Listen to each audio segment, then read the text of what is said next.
Hello friends, welcome back to my channel. If you are new here, my name is Abby and I like to talk about spooky things. Many things to address here. One, yes, I'm not wearing makeup. My face is in desperate need of a break after all of the Halloween looks I've been doing. I've glued my eyebrows down so many times.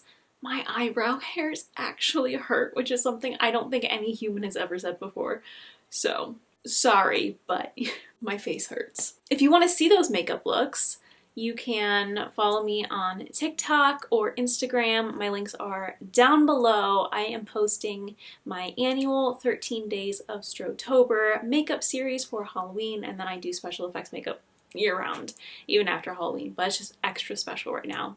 And extra damaging to my skin, apparently. Second, I try to put up a giant spooky spider for Halloween, and I realize you can't see it in the frame, but I'm just gonna deal with that next video and try and rearrange it. It's my childhood Halloween decoration. I named him Wally Walnut Cherry Wary, and my mom says I used to put a bib on him and feed him fake food. So I've always been pretty normal, if you ask me. I'll make sure he has more of a front and center appearance in the next video. One last thing before I get into introducing the video. Happy Game 1 of the World Series to those who celebrate. If you guys don't know, and you probably don't, I am a huge baseball fan. I played softball for 11 years of my life. Huge baseball fan, specifically White Sox and Dodgers. And the Dodgers are in the World Series for the second year in a row. I'm not exaggerating when I say I have watched every single game they've played this season. Every single game. Some of them multiple times. So I'm very invested. If you have no stake in this game, please just send your thoughts and prayers to the Dodgers on my behalf. I would really appreciate it. Shohei Ohtani is, in my opinion, the coolest human to ever exist. And I am very excited to watch the game. Anyway, enough rambling about unrelated. I'm so excited, and I think everyone else in my life is sick and tired of hearing me talk about the Dodgers, so. In today's video, I'm going to be showing you 18 terrifying TikToks. As always, if you guys like this video, please be sure to give it a big thumbs up, click the subscribe button down below, and turn on post notifications so you never miss a video. I'm back to posting every Sunday, most Wednesdays, and Fridays, just for spooky season, at 2 p.m. Pacific Standard Time, 4 p.m. Central Time. And without further ado, let's get right on into the video. Our first TikTok's by the user Ladies Love Replay. I've been delivering mail to a house that was never there. Alright y'all, so I've been delivering mail on this route for like a couple weeks now, I say. And it's always this one house that always stood out. Like, it's this big wraparound porch. It got like blue peeling paint or something like that.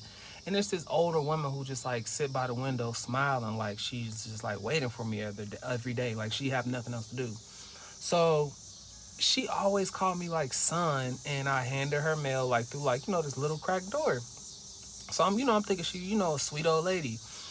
But today I turned down the same street and the house was gone. Not like empty, I mean like it was gone. Like nothing but like overgrown lot and rusted mailbox like leaning sideways. And I even asked the neighbor, I'm like, you know, what happened to the house that was next door? Y'all, she looked at me like I was crazy, and she was like, that house has been empty for like 20 years. What? So the crazy part is, in my bag today, I still had a letter like from that same address, and it was stamped like 2003, and the envelope felt like cold, like somebody just like pulled it out the freezer or something like that. So I'm standing there with the letter in my hand, just staring at this empty lot, and y'all, I swear I can feel her just like watching me from like nowhere. Like I felt like she was still there. I don't know, chat. I don't know if there's some eerie stuff going on out here, but I don't know. What y'all think, chat? I mean, if y'all want to update, y'all want a part 2, let me know, cause what? Now, at first, I fully believe the story. However, after going to his profile, it seems that he shares lots of crazy stories. And listen, lots of crazy things have happened to me in my life. But there's a line where it's like, how many crazy stories do you really have to tell? It seems like he is either 1, making up stories, or 2, sharing stories from like Reddit or something and claiming them as his own for engagement, which, hey, cool, still an interesting video to watch nonetheless. It kept me engaged and interested, and I didn't realize that it might not be true until I went to his profile. I would have gone on with my day if I hadn't gone to his profile and would have never known the difference. But it does seem to be a fake story.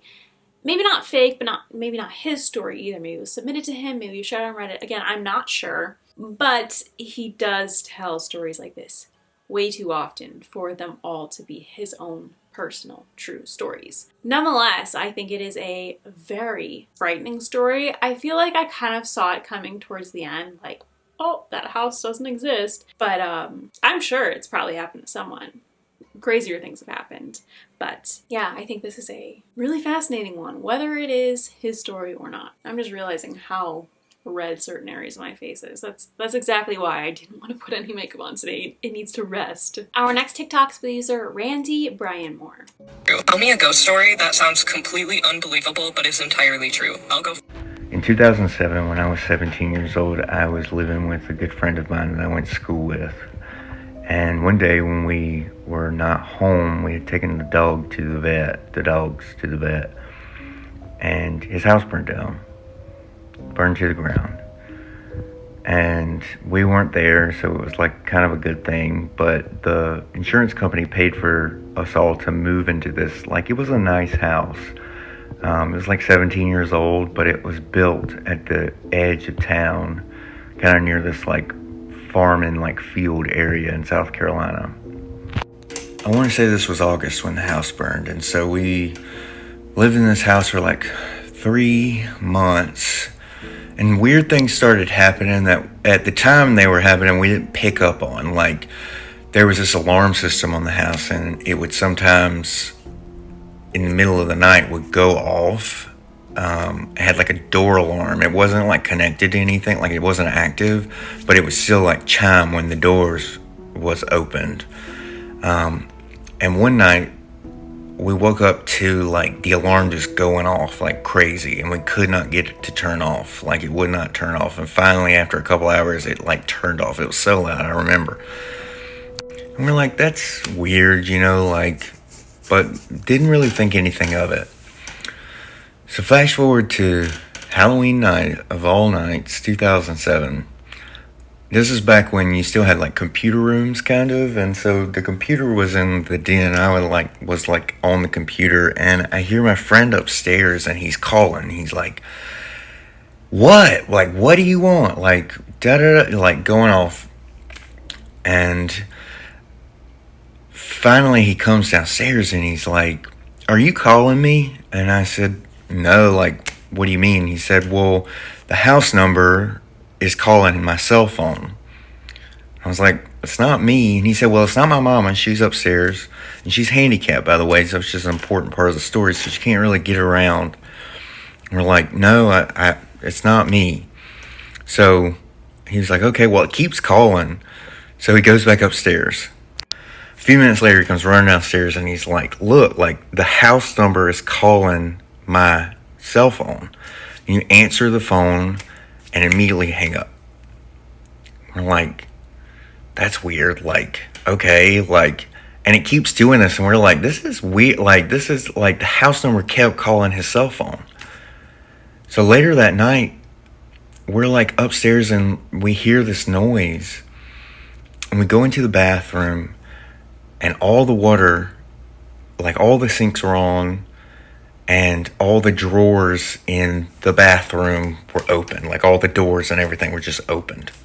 So we freak out, and we all go into his mom's room. And so at this time, we do like, I can't remember, like star 69 or star whatever, where you can call the last number from the house, like, out. So we were doing that on the house phone, and we call out, and every time we did it, it wouldn't call his cell phone. It would call the last number out that was called from the house number.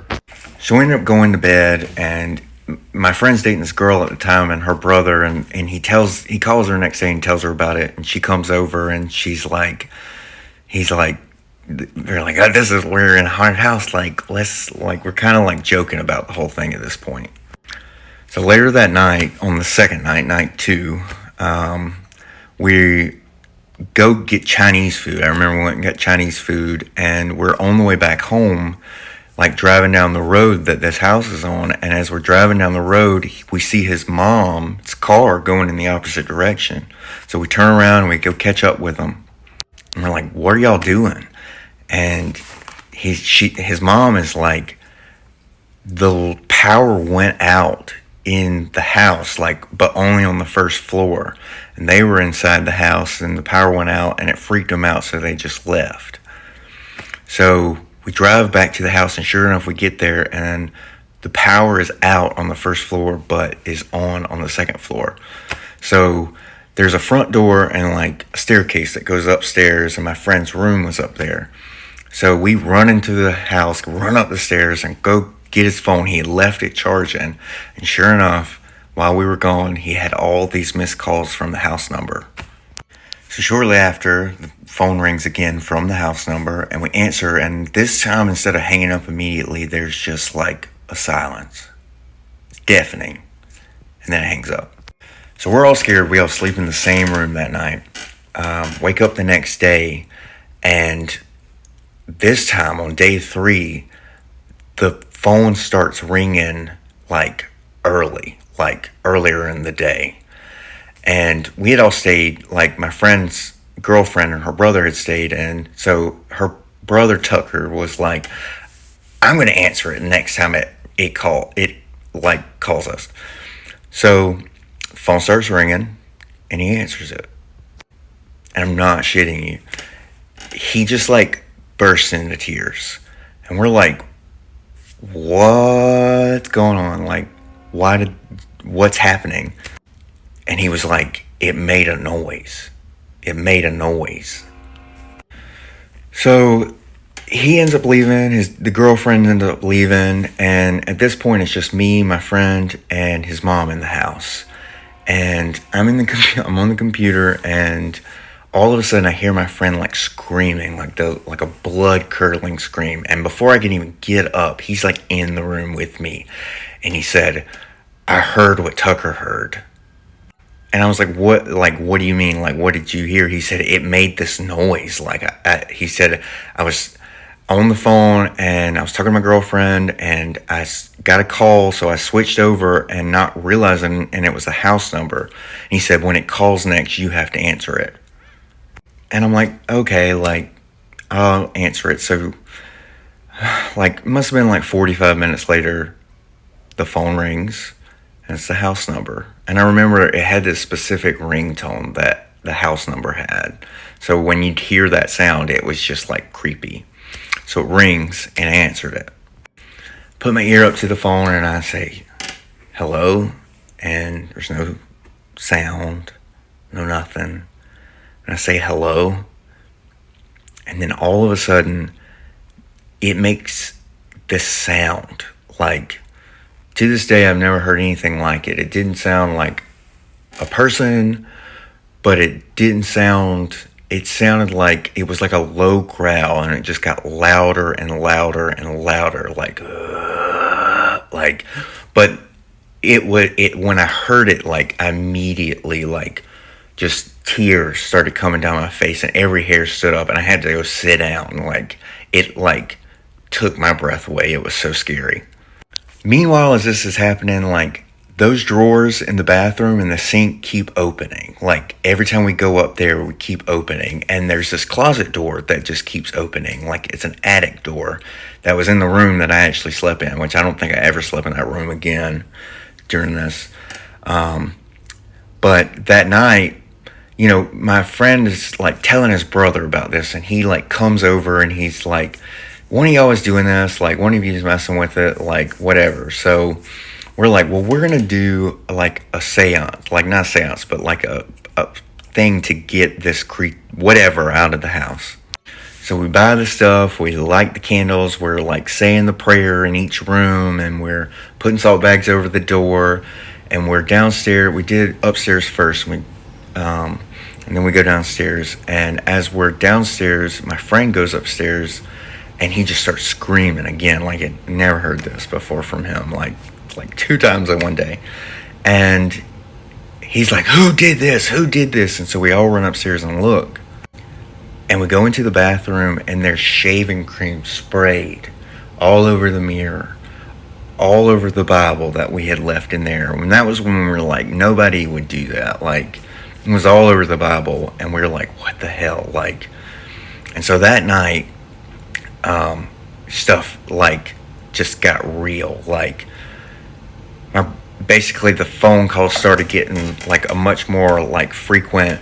We call my friend's brother to come over, and we're like, you've got to help us, like something's going like on. He's like, I don't believe that like one of y'all is doing this. And so he comes over, and he's standing in the kitchen, and he's like, in the same breath as he's saying like one of y'all is doing this, all of a sudden we hear this loud noise, and across the room a can, like a soda can, flies down the stairs, hits the floor, and slides in the other direction. And he turned around, and he started begging his mama, please leave this house, please leave this house. And a lot of other shit happened after that, but it was... I think there's like many insane things about the story. One, thank God they took the dogs to the vet, that no one was home, the dogs weren't home. Personally, one of my biggest fears, and I hate to say this out loud because my OCD is telling me that saying things out loud makes it come true, and I'm like trying to fight that right now, so knock on wood. But my biggest fear ever... Oh no, Oscar, it's fine, no one's at the door, that was me. My biggest fear is a fire when I'm not home, and Oscar being trapped in it. Or I hate hearing stories about animals being trapped in homes because they can't get out, you know? They can't just make a break for it like a kid would. Obviously, a kid should not be left alone under a certain age. But like, you know, they have hands and they could probably figure their way out. But like dogs, even if they know what to do, they can't open a door. So that for me is insane, and I think it is such like a blessing and a sign from the universe. Is like, you weren't supposed to be there. Like, take your dogs to the vet like it's happening now while everyone is out and safe. So I think that's already crazy enough, and I don't think it's coincidence. But then the weird things happening afterwards, the phone calls. The phone, it reminds me of so many stories I've heard before, but it never ceases to freak me out when I hear these stories. Just the mysterious, paranormal, potentially demonic voice on the other end of the line. I'd be so afraid that like, what if it starts a curse? Or what if I'm like somehow possessed or cursed through the phone? I guess I'd just be afraid that there's like somehow repercussions of hearing this voice over the phone or something like that. I don't know. I was like, you literally never know what to expect with things like this. Our next TikTok's with user Excellent. Call me crazy if you want, but I've never liked store-bought pesto. Damn, Susie, that's crazy. You know what else is crazy? When I was like 13 years old, me and my sister shared a room, and one day I woke up in the middle of the night and she was sitting at the edge of her bed looking out the window. I thought kind of creepy. I said, what are you doing? She said, shh, come over here. So I go over there, go to the window, sit next to her. I'm like, what are you doing? She's like, wait and watch. So she's looking out our window. We're peeking out of our blinds. I'm looking. I'm like, what is going to happen?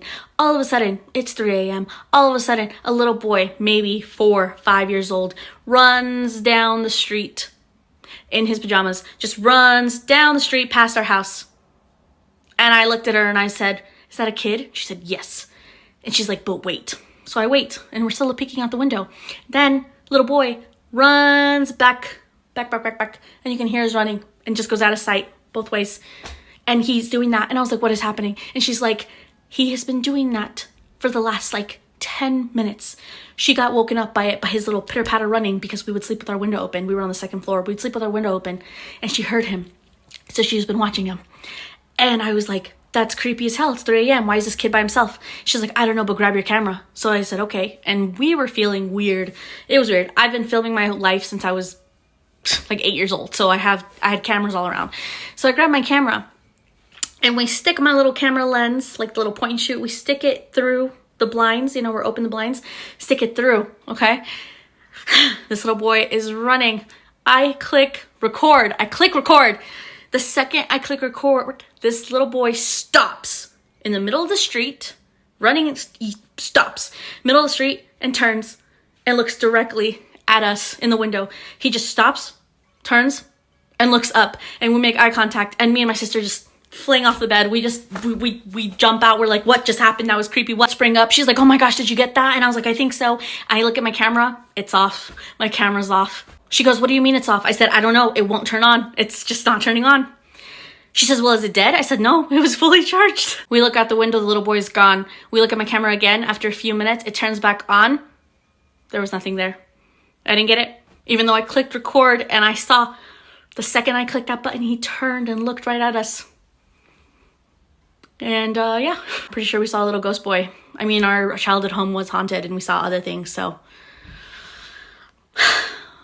Oh, sorry, but yeah, Susie, damn your pesto story. That's crazy. I don't know what to think of that. Maybe it's just like a camera shy little kid ghost, but for some reason it feels slightly evil. And as we always talk about, negative entities can pretend to be little kids to make themselves seem less dangerous right off the bat, to make you let your guard down. And for some reason, something about this feels like that. However, it's interesting because nothing bad happened to them after the fact, you know? It's a really weird situation. I really wish there were like photos and videos of this interaction, but obviously that's exactly what whatever it was did not want to happen. Our next two TikToks are by user Harmony Marzel. First ghost story of so many. So I want to do something a little different with my TikTok.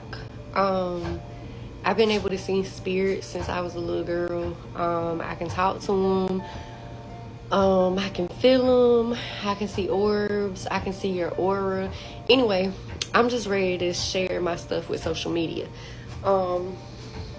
Yeah, so I'm gonna start with telling y'all a ghost story or whatever, right? I've got so many and I want to tell all of them, but this one I'm gonna start with first because I didn't know he was a spirit. Like, I thought I was really talking to him. But okay, so let me go on because I want to get right to the point. I don't want to make it too long for y'all, but hold on. Yeah, I'm not big on energy drinks, but these Alanas I like, and because energy drinks ain't good on your heart, I try to make it last like 2 days, 3 days. Anyway, let me start. So probably like back in 2014, 2015, I was dating this guy. No longer with him, thank God. But anyway, I was dating this guy and his father was in a nursing home. So we used to go see his dad in the nursing home all the time. And we ended up taking him out of the nursing home after this happened. No, wait. No, I'm wrong. We had already took him out of the nursing home when this happened. So he was already living with us. Okay. So, my bad, y'all. I've never told ghost stories. Like, I mean, my family knows and stuff, but I've never opened up to the world. So, yeah. And I need to paint my... Look at that. I need to paint my ceiling. Anyway, so let me get to it. So we had already moved him out the nursing home, and when he was in the nursing home, he had a friend, like a roomie or whatever. Like, they used to sleep in the same room. So I don't remember the man's name, so we're just gonna call him Mr. Harold, okay? Because I don't remember his name, but we're gonna call him Mr. Harold, okay? So him and Mr. Harold had been in the same room for a long time, but we had ended up taking him out the nursing home and he was living with us. So we used to take him to the nursing home to visit his old friends, okay? Now, like I told you, I've been able to see spirits, ghosts, whatever you want to call them, since I was a little girl. Demons, anything, I can see them. So we're walking through the nursing home, you know, we're pushing him in the wheelchair and he's saying hey to everybody. He even had him a little girlfriend in there that he used to want to go see. But anyway, we're walking him through there and we walk past his old room and I see Mr. Harold, okay? So Mr. Harold's laying in the bed watching his TV and he's chilling. So I'm like, hey, Mr. Harold, and I'm just talking to him. And I'm like, hey, how you doing, Mr. Harold? And do you miss such and such? And da-da-da-da-da. And we're just talking, right? Normal. Just regular, normal conversation. Y'all, tell me why one of the CNAs that works at the nursing home, she walked up to me and she was like, who are you talking to? And I was like, Mr. Harold? And it was so funny and so embarrassing. But she put her hand on her hip and she was like, baby, Mr. Harold died 2 months ago. I know like hell you ain't the blood of Jesus. I know you're not talking to no dead man. Y'all, I knew right then I was talking to the dead man. Okay. And see, this is what people don't understand about spirits and stuff.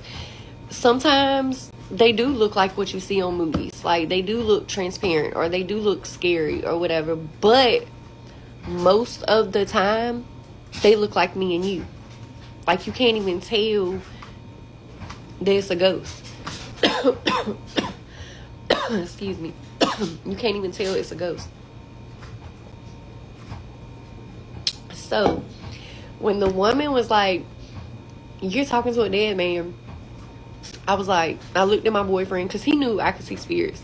I looked at him and I'm like, I'm gonna just go to the car. I think I'm gonna go to the car. So I told Mr. Harold, I told him, see you later, and da-da-da-da. And I went to the car. And yeah, they thought I was crazy. But that's one of my, like, not scary ghost stories, I guess, because I got some scary ones. But I think I'm gonna tell the scary ones closer to October. I got a lot though, but this is what I'm about to start new with my TikTok. Like, I want to tell y'all my ghost stories and stuff. I used to be embarrassed that I could see spirits because people think you crazy or whatever, but it's 2025 and I want to share my ghost stories. Like, my kids have heard them, my boyfriend has heard them, like, yeah. But so yeah, Mr. Harold, I was talking to a dead man, and the nurse, she was tripped out by it. So yeah. But anyway, that's my first ghost story. Yeah, if y'all want to hear more, let me know. I know that was little and a short one, but I got some juicy ones too now. I have, like right now, and this is a little bit of a spoiler, but right now, I'm dealing with a ghost in my house that came through my mirror, and I've never had a ghost or spirit, whatever y'all like to call it. I've never had one ask me for help, but and I'm gonna do part 2 on this because it's 7 minutes. But the ghost that's in my house wants me to let his, I guess it was his girlfriend, he wants me to let her know that he's okay, because I think he's been dead like a while now, but she hasn't really moved on. Like, she's super depressed. She's worrying about, his crossover and where he is, and if he's in limbo or if he's in purgatory. Like, she's just worried about him. So he came through my mirror and he wants me to find her. Okay, and y'all, I've been seeing spirits since I was 3 years old. I've never had one want me to help them. So yeah, part 2 coming soon on that one. But I hope y'all like my story about Mr. Harold. If y'all want more videos like this, because I don't really be doing TikTok dance and all that other stuff, I'm just ready to tell my ghost stories, and I want to share them with y'all. So if y'all want part 2 about the ghost I'm dealing with right now, currently, yeah, let me know. Anyway, peace and blessings. Happy Sunday. The dead woman with the glowing eyes. So I'm back with another one. I'm going to tell like this story, like my old ghost stories, and I'm also gonna be telling y'all about what I'm dealing with now. So every time I post a ghost story, I'm gonna tell you about the ghost that is haunting me now. Well, I wouldn't say he's haunting me, but he wants my help. And like I told y'all before in the previous video, I've never had a ghost ask me for help. So this is new. But anyway, so let me get into the ghost story. Alright. Lived in the country a while ago with the same ex that I was telling y'all about in the other video. So when I eventually told him that I could see spirits, which I had to tell him, which I'll explain that to you on another video. But anyway, because he could kind of tell Like, okay, she's staring off in the distance, or like what is she looking at? Or, you know what I'm saying? He could just tell, like, sometimes when I was seeing spirits. And where he lived, it was a lot of activity. But so anyway, so he lived in the country, like far in the country or whatever, right? And it was always like a lot of abandoned houses, like where he lived. And so one day he was like, let's go into one of the abandoned houses and like see if you see some ghosts. So me personally, because I don't have to go looking for the spirits, like if you know, they'll come to you, they'll find you, and they're always around you, like a lot. So I didn't want to go looking for none. But anyway, we go to this house, and it's like really old. Like, it was a 2-story house. You couldn't even go up the stairs because the floor was like falling through. So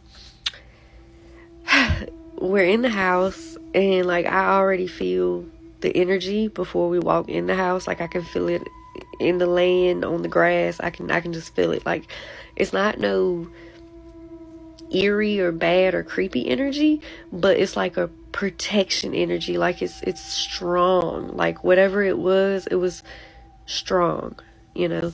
So anyway, we are walking through the house, and he's like, do you see anything? You see any ghosts or whatever? Like, I guess he took it as a joke. But anyway, we're walking through the house, and he's just like, do you see any ghosts? Like, where are the ghosts? And I don't see nothing, but I feel it, you know. And what I felt was like protection. Like, it didn't really want us there, like, but it wasn't evil or nothing. So he's getting bored, and he's like, all right, well, come out. Like, where the fuck are you at? Excuse my language. But he was like, where are you at? Like, come out. We want to see you. And I'm walking through the hall. Like, it was some stairs, and then it's like a long hall. I'm walking through the hall, and he's like in another room towards the front of the house. Bruh. I'm walking through the hall, and there's this big opening to, like, I guess it was a dining room. And as soon as I turned the corner, boom, there she was. And wow, her energy, I think she was an Indian woman. Her heritage was Indian. It was so strong. It was kind of a beautiful feeling at the same time, but she didn't want us there. And her problem wasn't with me, it was with him, because she could tell that he was picking. So when I saw her, y'all, her eyes glowed white. Like, they were like glowing white. And she had very long gray hair. It was like in a beautiful braid, and she had this quilt like over her, and she was short, and she was just standing there, and her eyes were just glowing. They were so bright, like to look at them was looking at the sun, but it didn't hurt. You know what I'm saying? Like, if you look at the sun, it's gonna hurt. But y'all, her eyes were glowing white, and it shocked me because he was yelling, show yourself, and da-da-da-da. And then boom, there she was. He didn't see it. I saw it. I looked at her for a second like I was stuck, and then I just took off running. Like, I ran clean out the house, jumped in the car. I left his tail in there. Like, hopefully she gonna show herself to you, because you asking for it, so you go look in her eyes. But yeah, that was wild. Like, and that's why I don't never really want to go looking for it, because if you know, like I know, and if you have the ability that I have, you can be at the grocery store and see a ghost. Like, you can be at the dentist's office and see a ghost. Like, yeah. But where the most activity is, like hospitals, nursing homes, cemeteries. But yeah, anyway, I don't want to keep making these videos so long, so I gotta learn how to, you know, slow it down or speed it up. But anyway, back to that's my ghost story. That's another ghost story. That's my second ghost story. But back to what I'm dealing with right now. This is the mirror.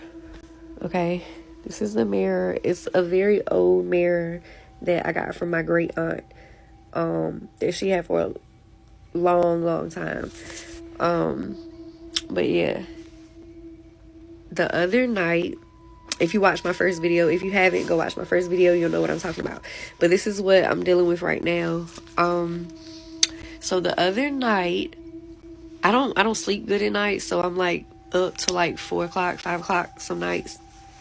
But I'm watching my show and I sleep right beside this mirror or whatever. And I'll tell y'all some stuff too, because you really shouldn't have mirrors in your bedroom. I'll make a video about that. But you can have them, but don't have them facing your bed, and you need to lock them. But I'll make a video on that. If you want to know about that, comment down below and I'll explain to you about why you shouldn't have mirrors in your room, or why you should lock them if you do have mirrors in your room. And I didn't learn that until after the spirit walked out of my mirror. So anyway, I'm gonna hurry up and say this. I get up to go use the bathroom. I'm watching my show or whatever. I get up to go to the bathroom and I'm about to come out of my bathroom. Soon as I open my door, I see a man, just as clear as us, walk out of this mirror. Like, he literally walked out of the mirror and walked, like, disappeared before he went through my wall. Like, he vanished. And I was like, okay, you know, like, what was that? He just walked out of my mirror. I've never seen a spirit. I've seen spirits since I was little. I've never seen a spirit walk out of a mirror. I didn't know that mirrors were portals. But anyway, I'll get into that if y'all want to know. So I'm about to go in and wrap this video up. But anyway, that was like 4 nights ago. And that is when the haunting started. And he like telepathically let me know that he needs to get a message to his girlfriend, his fiance, wife. I don't know what she is or who she is. And he hasn't left me alone. I just seen him in here last night. So I feel like he's not going to leave me alone until I get this message to his girlfriend. And I don't know how to do that, y'all, because I've never, sorry y'all, that's my baby Tilly. I've never had a spirit want my help. Like, I've seen spirits, stuff like that, but I've never had one want my help. So yeah, that's kind of a new journey I'm on, y'all. But anyway, I'm gonna keep these ghost stories coming.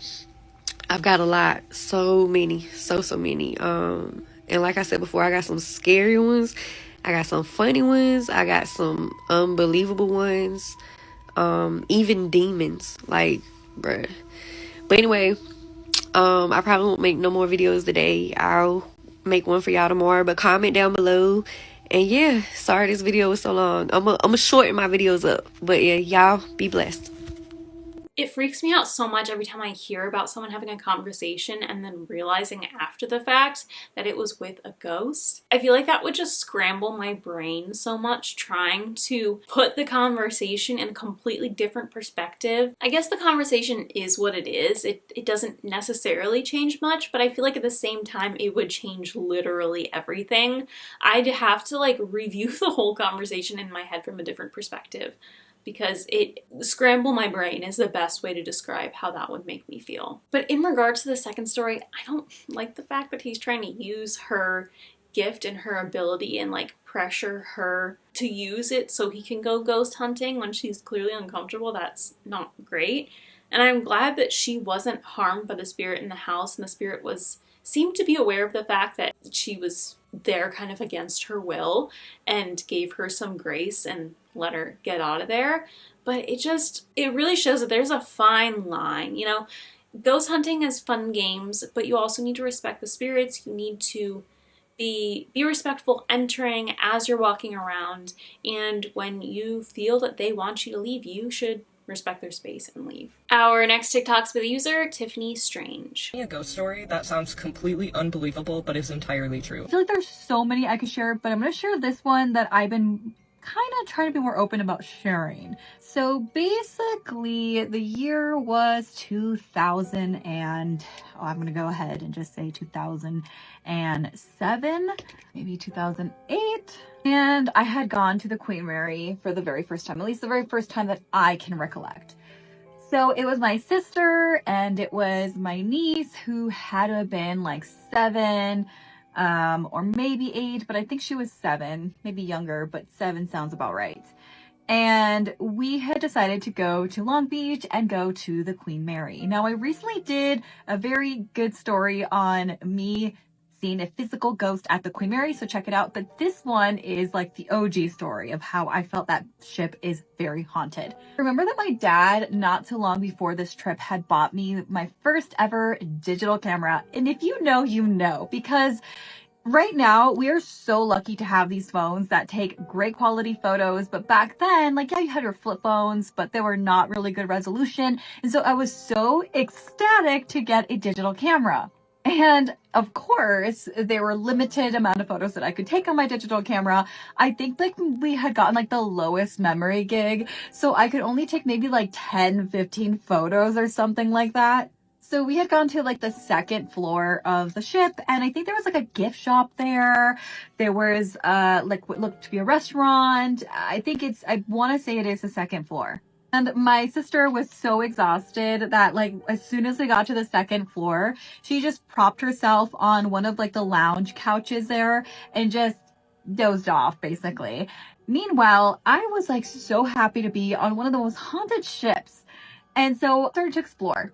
My niece went into one of the rooms and I was like, oh my God, we're going to get in trouble. So then like I run over there to try to get her out of the room, but I saw that this was like an empty banquet hall. There's like the stage. There's this weird grandfather clock in this banquet hall. It was resting up against what would be the stage if people are performing. But other than that, it was an empty banquet hall. I think all the chairs and tables were pushed up against the wall. So there's just this big, echoey, empty space. So she's over there singing and dancing and just having a great time. So of course I take out my digital camera and I start taking a few photos. Keep in mind they're limited, so I didn't take a lot of photos. So when I took the photos, I did look at the little view, like the screen that was on my digital camera.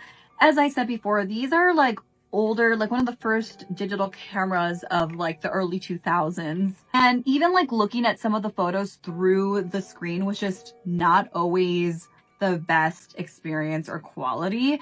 But when I took the photo, I did notice what seemed like some type of like white, like a white reflection, if you will, kind of like when you see orbs or like, I'm going to just insert this image here, but yeah, like I was like, okay, this is really interesting. I wonder what that is. So didn't think anything of it. We go back to the main area, we check in on my sister, and then we head out. So, you know, I fly back home. I'm now heading back to Minnesota and looking through my camera and all the photos that I took on the trip while I was here in LA. And I see the photo that I took at the Queen Mary. And this time I'm messing around with the controls on my camera and I realized that I could zoom in. So as I'm zooming in, I notice what appears to be a man inside the grandfather clock that was against the stage. And I'm like, what am I seeing here? So I was so excited to get back home and upload this image to my computer. At the time, I had like a Windows computer, like Windows 2000 something. And that was the thing, you would upload your images on a computer and then you would like upload it on MySpace or something like that, which these images were going to exactly that, MySpace. So, but before I could do that, I get home, I call my best friend up because I'm like, hey girl, I'm back from LA. We gotta catch up. And then I have like my friend Joey, he lived like down the block from me. And so he came over because he would skateboard around like block and even in front of my house sometimes. So it's my best friend. It is my friend Joey. And I'm like, guys, I have something to show you on my camera, but you guys have to let me know what you think it is. So I show them the image on my digital camera because I wanted to know that I wasn't going crazy. You know what I mean? Like, am I seeing things? So we zoom in on the image and they agree that this looks to be like a man next to this grandfather clock. Upon obviously like realizing that I wasn't the only one that saw this, I rush over home and I'm trying to upload this picture on my computer. So of course I have my friend with me. I have my neighbor who's also my friend with me, and we're waiting for these images to upload on the computer. But guess what happened? The apparition in the image had just vanished. And of course, what do I do when it doesn't work and it doesn't upload? I just don't upload the image. I ended up deleting it from my computer because I figured that no one was gonna believe me. I should have just kept the damn photo. And then I lost the camera. So this is why this sounds so made up, because what a weird coincidence. I have always wanted to go to the Queen Mary. No pun intended, but since I've moved out of LA, I think that ship has sailed. I don't see myself, flying back to LA for a trip and then ending up in Long Beach to go to the Queen Mary. But I wish I definitely would have done that when I did live there, because it's for sure on my bucket list. We'll see, maybe one day when I'm way older, I'll make a trip back out there to do that specifically. But you just hear so many stories about the ship, and I think I've had a weird thing where I'm afraid of deep waters and drowning, and I have been for a very long time, but I'm also specifically afraid of haunted cruise ships due to a movie, I think it's called Poseidon's Adventure. I saw it when I was on vacation with my family. I wasn't supposed to be watching it. My family was watching it and I was in a different room, and I snuck in and I saw like a scene where there was like a dead guy and they covered him up with a blanket, and that scene scarred me for life.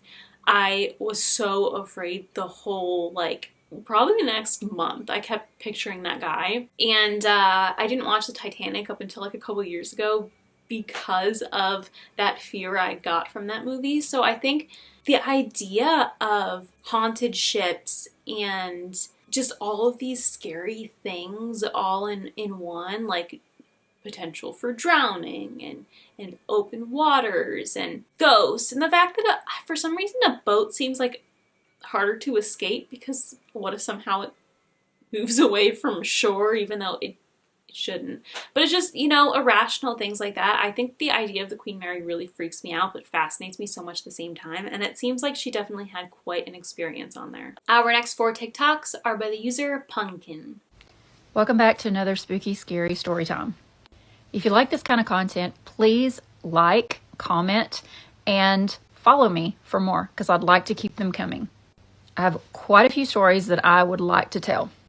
In my last video, I talked about a friend that I had that only I could see. This was probably around 4 years old.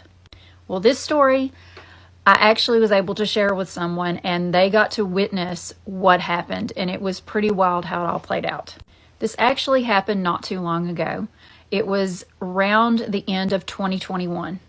My husband and I had decided to go out to eat, and this was during that really kind of weird time when people had stopped wearing masks to go out in public, but the restaurants they still had like the plexiglass things around like certain booths or certain sections of restaurants.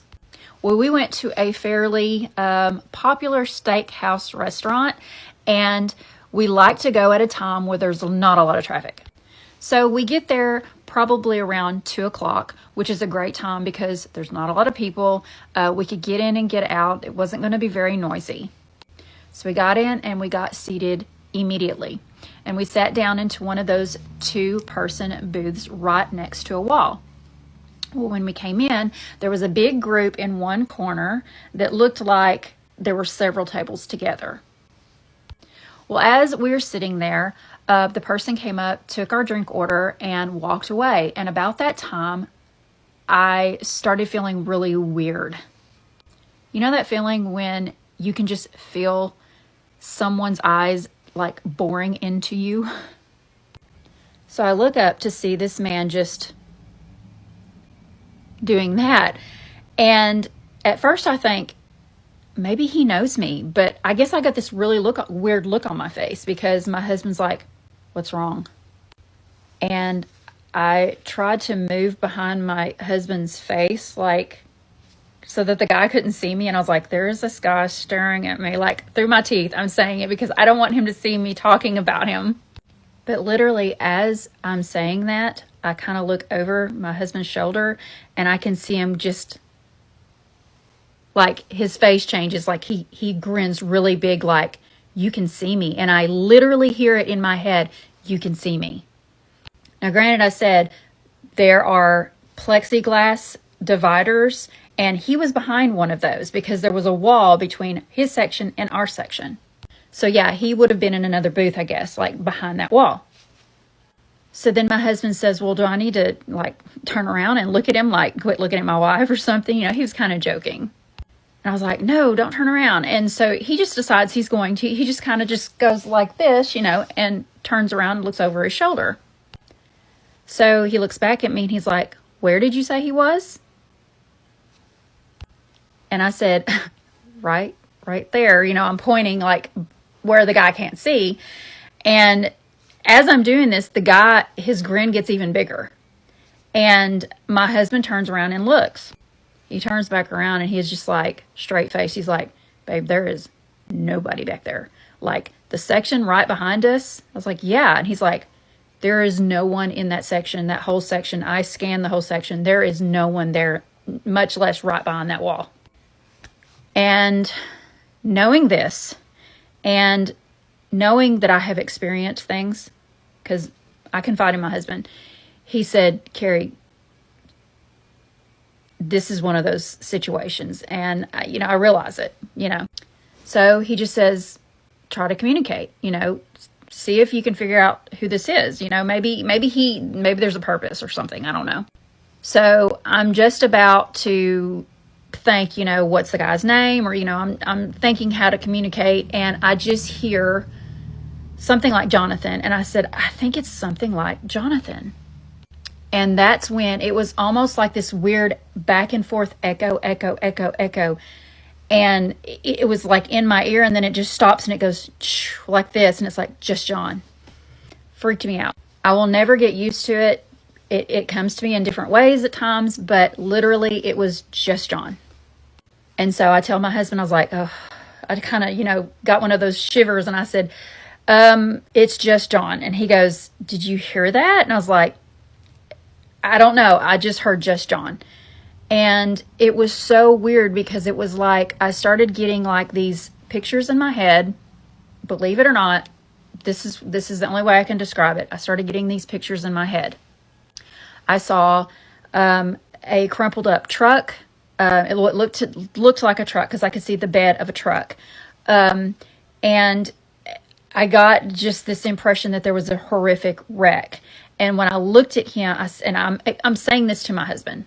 And as I'm saying all these things to my husband, I'm looking over at him and he's just shaking his head. He's kind of not nodding really big, but I can tell he's like, yeah, you know. It was really weird. The hair is literally standing up on just all over me. Just my hair is standing on end. And I'm relating the things in my head to my husband that I am seeing. And then I see a birthday cake and I see candles. And I said, I think he's here for somebody. I don't know. I just have this weird feeling. I said, it has something to do with a birthday. That's when my husband says, you think that it's his birthday? And I said, I don't know. I just see this horrific wreck. There's a picture of a truck. And then I see a birthday cake with candles. I kid you not. Moments after I say this, out of the back, you hear this clapping. Everybody's clapping at the same time. It's all these people coming out of the back room, and they are singing the happy birthday, happy birthday. They're actually going up to that big group that's over in that corner, and they're singing happy birthday to a woman over there. My husband literally starts freaking out. Like, he was just like, whoa, are you hearing what I'm hearing? And that's when I look over at this gentleman who I'm guessing is just John, and he just smiles. And I get this feeling that he was there for that woman's birthday. Evidently, he missed her birthday. And I don't know if it was he missed it because of the wreck or what, but he was there, and he just wanted someone to acknowledge the fact that he did show up. And I had this like flow of emotion over me, and my husband watched as, and I'm getting teary-eyed right now, but my husband watched as tears came to my eyes, and like I got emotional, physically just emotional. And I said, he just wanted somebody to know that he showed up. And at that, I watched him stand, and it was almost like the bottom part of his body was see-through, and he started to walk away, and as he did, he disappeared. And that is just one more spooky story times that actually happened to me. Please like and comment and follow me if you would like to hear more, because I have plenty more that I would like to tell. Thank you for listening. Another spooky story time while I get ready to go get my nails done. Okay, so this incident happened in the same house that I had mentioned before. That other things had happened, but I didn't realize it because I was so young. So I didn't, at times thought it was just dreaming, or my mother would always just kind of, just kind of blow it off like maybe she's dreaming or whatever. As I said before, we lived in a historical home on a street that had a lot of other historical homes that had been around for a long time, as in historical. Anyway, so I was around 4 years old at the time, and I can remember having a friend that, as far as I knew, lived across the street. And I would see her either on her front porch, or she would just be outside in my yard whenever I got up and went outside each day. I don't ever remember her telling me how old she was, but to me, she appeared to be about my age. I do remember that her name was Missy, and as I said, she would come over each day, and this was over probably, I would say, probably about a 6-month period that I remember. I can remember her coming over fairly early in the morning, and we would play until usually lunchtime, but she would always say that she needed to go home for lunch around the time that it was usually like right before my mother would come out on the porch and say, hey, it's time to come in for lunch. Looking back, it's kind of strange. It's almost like she just knew that, my mom was about to come out and tell me to come in for lunch. Some of you may already know kind of where this is going, but stick with me. So as I said, Missy would show up usually in the morning. She would either come across the road, or she would just be already in my front yard when I would come out, and she would, we would just start playing. I mean, I didn't really think anything of it. I was a kid, neighborhood, it was a small neighborhood. A lot of the kids ran around and played and stuff. And so we would play every day, like I said, for about 6 months. And so I never really questioned anything because, like I said, at that age, you don't really question much. Looking back now, it is strange that I never saw her mother. I only saw her on the porch, and she seemed like she was talking to someone inside the house through the door. A lot of people back then would just leave their doors open, their screen, and they would talk through their screen door, and their kids would play out on, it was, I guess, a safer time. This was back during the 70s. And so kids could play in their yards back then usually, and it would be safe, and it was a very safe neighborhood. I mean, the street that we lived on, 2 cars could hardly get, down. You had to slow way down and pull way over when somebody was coming by. So it was almost like a car and a half. Sometimes you would even have to pull up into someone's yard almost for somebody to get by. Okay, so time went on, and I can remember one day, it was after my brother had like a sleepover with one of his friends. I had decided that, I would like to do the same. So one night, or actually one day, I asked Missy if she would like to come over for a sleepover. And this was towards the end of the day. And she said, well, I would have to ask, and I'll need to go home and have dinner, and then I'll ask, and then I'll come back. I was like, okay. And so I went inside and I did the same. I talked to my mother about it. So I go in, and over dinner, I start talking to my mother about having a sleepover, and she kind of looks at me strange, and she said, well, you know, who would you want to have over, like your cousins or something like that? And I said, no, I'd like to have Missy over. And she said, who's Missy? And I said, you know, the little girl that I've been playing with, she lives across the road. And she's like, I don't know what you're talking about. And I said, she lives on our street, and I've been playing with her. She comes over to play with me. And granted, she had never been in the house. We'd always stayed outside. And so I guess my mother just figured, oh, maybe she was like a sister to one of the boys that my brothers had played with, because my brother was always outside playing as well. And he would always run off and like run to different boys' houses. He was a little bit older, and they would ride their bikes or their big wheels or whatever, and they would run around to different people's like playground equipment and stuff like that. So I tell my mother that she's actually coming back after dinner, and my mother said, well, when she gets here, I will want to possibly speak to her mother, and we'll decide if it's something that, you know, she's willing to allow her daughter to do, and we'll go from there. And I said, okay, that sounds good. I mean, what did I know? I was a kid, and this was my first sleepover. So we finished dinner, and nothing much else is said about it. And my mother goes off to do something, probably, I don't know, finishing up the dishes or something like that. And I go sit on the porch and wait for Missy. So I'll go out on our porch, and she's already there. She is sitting on the edge of the porch, because there was a little drop down. There were steps, and there was a little drop down on the side, and she was already sitting on the porch.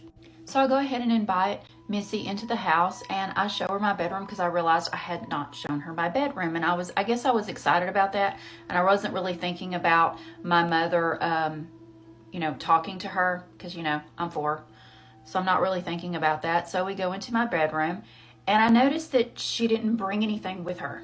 Now understand, this is probably around 6:30 or so. So I knew that my bedtime was probably coming up in at least another hour and a half. I usually went to bed around 8 or 8:30 at that time, because I was young. And so I asked her about if she was going to bring something with her, or if her mother was possibly going to bring a bag or something over with her. At this moment, I kind of remember her acting a little strange, and she just kind of shrugged her shoulders. And I'd said, oh, well, that's no big deal. I can give you some pajamas or something to sleep in. Now, this is when I remembered that we needed to have a conversation with her mother. And so I told her, I said that I would let her get her bath first, because I had to take a bath before I went to bed. And I told her that I would put her pajamas in the bathroom, and that she could go in there first, and then I would go talk to my mother. Now, this is when I remember her acting a little strange when I mentioned getting a bath. And I told her it was no big deal, you know, maybe not in those words, but in such a way. I was just like, oh, it's you know, it will only take about 5 minutes. You can just get in there, get cleaned up, put on your pajamas, and then we can continue playing. We don't have to go to bed right now. I just thought maybe she thought we had to go to bed right then. So I take the pajamas, I put them in the bathroom. I clearly remember seeing her walk down the hall, and I go to talk to my mother. Of course, my mother was like, she's already here? And I'm like, yeah, she's in the bathroom right now. I gave her some pajamas to put on, and she said, well, I need to talk to her mother. And this is when we both walk into the hallway leading to the bathroom, and noticed that the bathroom was open, the light was off, and I walked into the bathroom, and there was the pajamas sitting on the counter, and no Missy.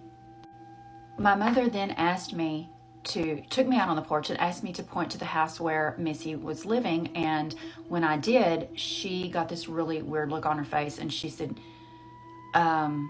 sweetie, no one's living in that house. I don't know what you're talking about. I said, no, that's the house. And she said, are you sure that's the house? And I said, I am positive. I have seen her on that porch every day talking to someone in the house. I know someone's living there. And she said, no one lives in that house.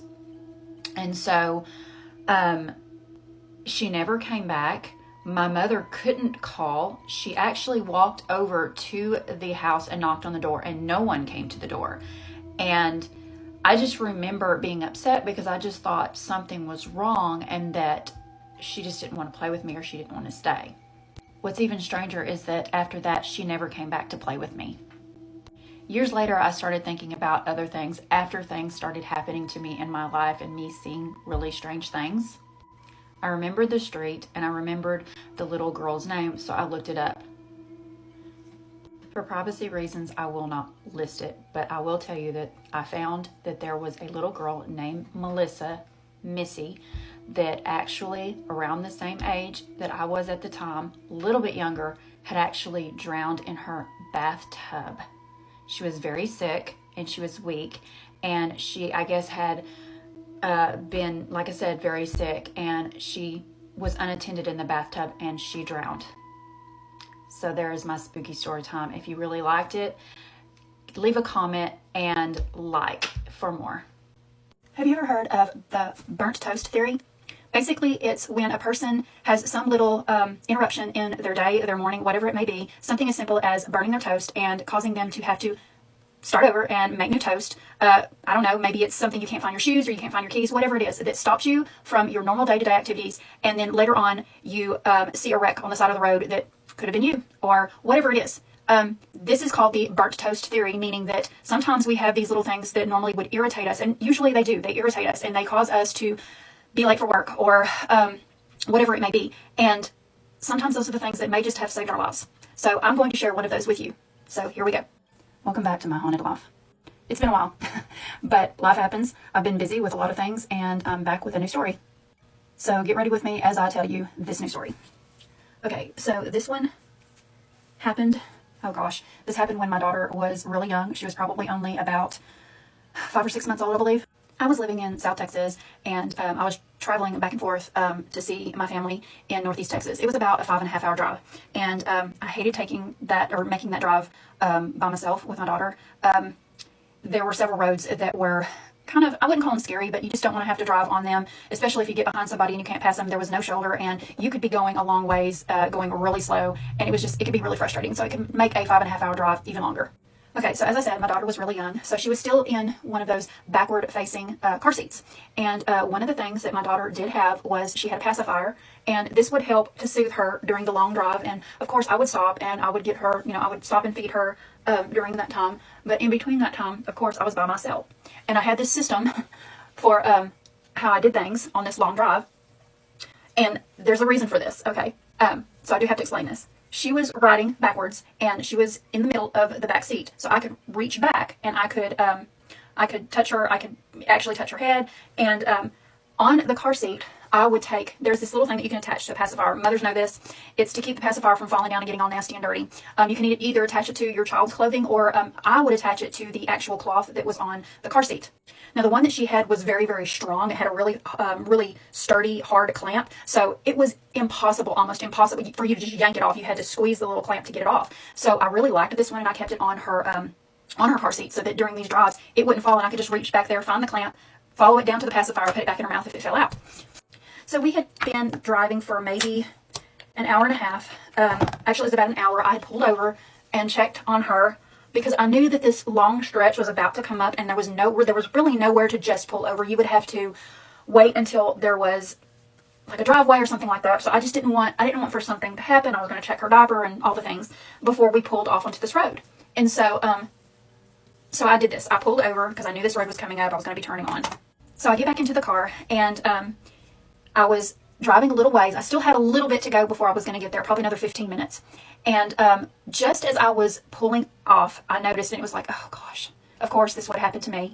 I'm pulling out, and I noticed that there's this big truck with a trailer on it, and it's just full of stuff. And you can tell that the stuff is not held down very well. They're not really using bungee cords or anything like that to hold things down. There's appliances in this trailer. There's stuff in the back of the truck as well as the trailer. There's appliances. There's a big mattress and box springs, all kinds of things. And I'm like kind of leery of it. But my mind goes directly to, oh gosh, I'm going to have to follow this vehicle on this road. And it's going to make it even harder. And if they go slow, then I'm not going to want to pass them, and it's going to make it really hard. So yeah, that's what I was thinking. So I just realized, it's going to be a long drive. And so we get going, and we haven't been driving very long when I start getting kind of these weird vibes. If you have watched my videos for very long or listened to my stories, you know that I sense things and I can feel things, and I start just getting this kind of this prickling on the back of my neck. It's just this feeling that I feel like I'm not completely alone. And some people would say, oh, you know, we're surrounded by, you know, some people want to call it guardian angels, some people want to call it just, you know, that we're never alone. And I believe that we're never alone, whether you believe it's God, which I believe that God is always with us. But I started having this sense that I wasn't completely alone. And so as I said, I'm driving along, and I'm listening to some music because that also is very soothing to my daughter. I'm listening to some music, and I hear, you know how you'll just be driving down the road and you're watching, you're watching the road, but you kind of zone out a little bit, but you're still watching the road. You know, your mind kind of wanders, and you're listening to the music, and I'm listening for my daughter to make sure she's fine in the back. And all of a sudden, I hear this kind of like this sound, like somebody is talking over in this area next to me in the passenger side, and my head jerks over to the side. Like I said, it's like somebody was talking next to me, but it's almost like if you're in a different room and you can hear somebody having a conversation. And so I turn the radio down, the stereo down, and it stops. And at this time, like I said, I was still behind this other vehicle. I was trying to give them enough space between me and them, just in case something came off the back of this. They weren't going completely like crazy fast, but they weren't really driving that slow either. But like I said, I was keeping a safe distance. There was a guy behind me that kept getting up on my rear end because, you know, he was irritated and he wanted to go. And I thought, well, if I slow down enough, maybe he'll pass me. I don't know what he's going to do. He's going to get stuck behind this car too. So yeah, it was really strange because I'm sitting there driving and thinking about this buzzing, talking sound that's next to me. And all of a sudden I hear this really loud snapping sound. It was like a metallic snap. And I was just like, what was that? And then the next thing I hear is something hitting the window on the back passenger window over next to the right of where my daughter was sitting. I was like, what was that? You know, at first I thought maybe it was a rock that had ricocheted and hit the window or something, but it sounded like it was inside the cab. Well, just then my daughter just starts screaming, crying, and I'm thinking, oh, crud, she's dropped the pacifier. So I go to reach for the clamp, and it's gone. So she is just inconsolable. She's crying. And this was more than what she would naturally. My daughter wasn't one of those that just screamed, cried like that. She wasn't just inconsolable. She was a pretty mellow baby. So the closest I could find, I mean, I was looking and looking and looking at that point, and I found this spot that I could pull over. It was like it was kind of an indention with a driveway. So I pull over, and of course, all these other cars pass me, and I get over as far as I can. And it's really crazy because her pacifier had been yanked off. That clamp had somehow been yanked off, and that was the metal sound that I heard. And it was all the way over in between the door and the seat. So by this point, there was a lot of vehicles that had passed me by, and I realized that it was probably a good time for me to go ahead and just to check her diaper and check some other things, because I knew that, hey, I'm already pulled over. So I went ahead and checked some things and made sure that everything was okay, and she settled down. So I was sitting there for a good probably 20 minutes, maybe even a little bit longer. And I thought, well, maybe this will give me, if I don't drive too fast, I won't come up behind this line. So I did all that, and I got back on the road. So at this point, she was, my daughter was calm. She had actually, I believe she'd gone back to sleep, and she had her pacifier, and she was just fine. And so we were coming up. I could see ahead of me. It was really strange. I could see ahead of me that there was a bunch of vehicles stopped. And so I get up to the point, and when I get up to the cars, I see that there's all these flashing lights. And I was like, what in the world is going on? So when I pull up and I get to the cars, I pull up, and they were redirecting traffic at this point already. And as I start going around, they're letting people go from the opposite direction, and then they're letting us go. So we wait on the people from the opposite direction, and then they allow us to go around in the other lane. And I start seeing all of these things on the side of the road, household items on the side of the road. And then I see the mattress and box springs. And then I see this vehicle that I recognize. It was the vehicle that was actually behind me. And I immediately get this sick feeling in my stomach. And I realize that that was the vehicle that as soon as I pulled off, they pulled in behind the vehicle that had all of that stuff on there. And at that moment, I realized that that could have been me. And that's when it hits me that whatever that was that happened, it stopped me from being harmed. If I hadn't pulled over, whatever it was that came off of the back of that truck and hit that vehicle, that would have been me and my daughter. And I don't know how I would have reacted, but I do know that the front of that vehicle was smashed. They had gone off the road, and they had turned over on their side. And that was just this crazy lesson for me to always listen when things around you are happening. You know, sometimes being late for something's okay. Sometimes pulling off and reassessing is okay. Sometimes those little things that stop you, you know, they call it the burnt toast theory. You know, sometimes your toast getting burnt in the morning and you having to make more toast. Maybe that's the few seconds you needed to avoid something horrible. So listen to those little things and don't sweat the small stuff, because it could be the one thing that saves your life. Okay, so I mentioned that I've been really busy. As you know, I have my story that I've put out, my book that I got published. It was the ebook. Well, a lot of people were saying that they wanted something to hold in their hands. A lot of people like to read an actual book. Well, here is my book. It does have pictures in it, but this is the book. It is on Amazon right now. You can get it in ebook or you can get it in paperback. And here it is, My Haunted Life. And I'm working on another one. If you like it, please go and check it out. And please follow me and share my videos. Thank you. Welcome back to My Haunted Life. When I was 15, I worked at a daycare.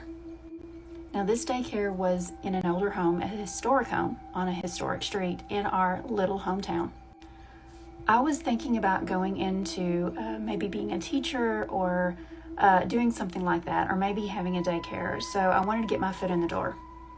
The woman who owned the daycare, she was a friend of the family, and my mother had heard about it and asked her if I could get maybe just help out at the daycare. So I would come in and I would work for just a couple of hours out of the day, and I would work with the after school kids with their homework. So I was basically like a tutor. Now, coming into this, I knew it was an older home, and right away I knew there was a certain energy in that home. One day we were sitting around and we were waiting on all of the kids to get there that I worked with, and the other kids were still taking their nap. So the lady started to talk. Now I have to explain something. These two women, they were partners in this daycare. One of them would stay there sometimes, and the other one actually stayed there all the time. She had converted the master bedroom into a studio apartment, and she did have a child who was between 2 and 3 years old. So they began talking this one afternoon, and they were discussing some of the odd things that were going on in the house. And they were doing this openly in front of me, and you know, it really didn't bother me, because a lot of the things that I had been through in my life, you know, I mean, if you've read some, or if not read, but if you've listened to some of my stories, you would know. So they were sitting there talking about how they would hear children playing, giggling, laughing, and being that one of them only had one child, and they would check and that child would be asleep and the door would be locked, they knew that something was going on in the house. Another thing that they said was that every morning the same set of certain toys would be out in the main playroom, which was the big living room area. They said they would always get up and find a xylophone, a drum, and a fire truck would always be pulled out in the middle of the room, way away from the cabinets or the tubs that they put these things in. So they knew it wasn't just a case of it falling off the shelf. Well, there was a room that I worked with the kids in, and it was policy that when you were only one person working, one adult, or well, I wasn't an adult yet, but if you were one of the daycare people and you were working with the kids by yourself, you always left the door open, and that was mainly for your protection.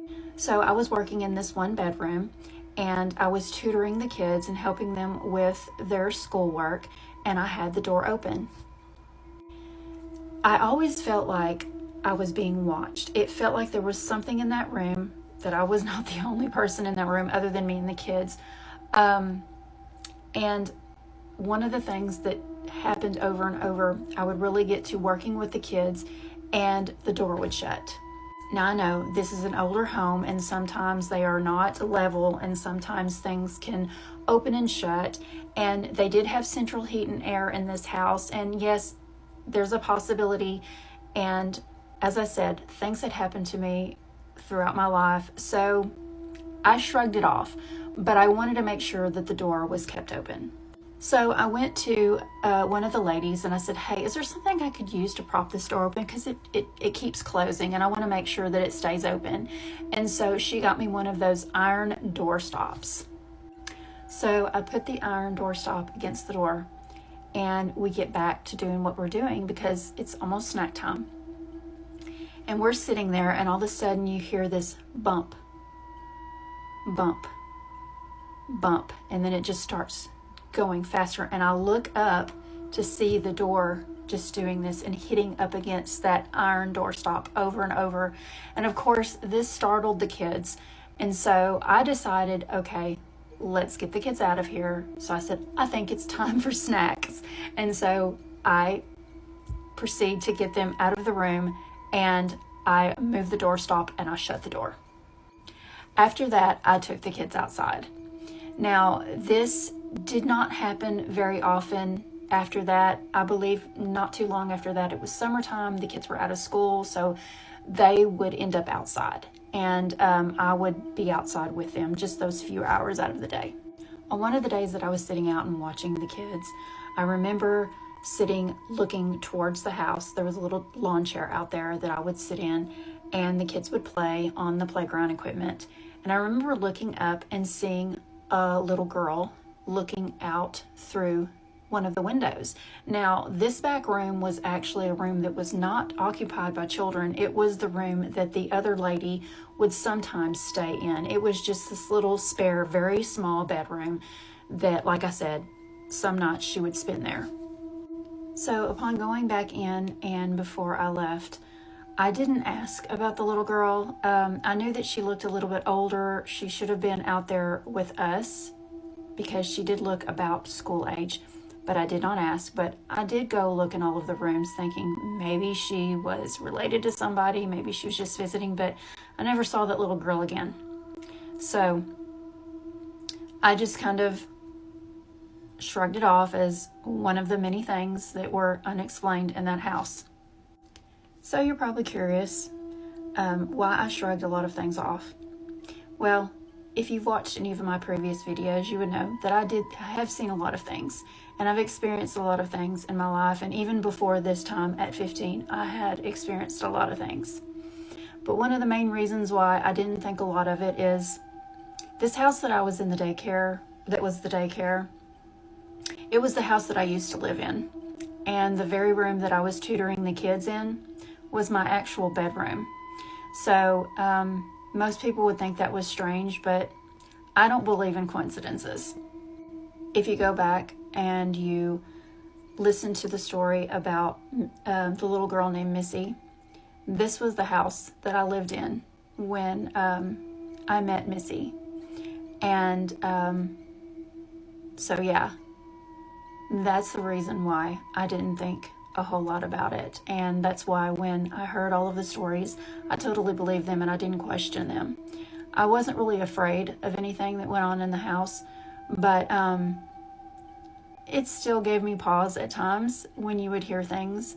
And I was always wondering what would pop up and what I would see.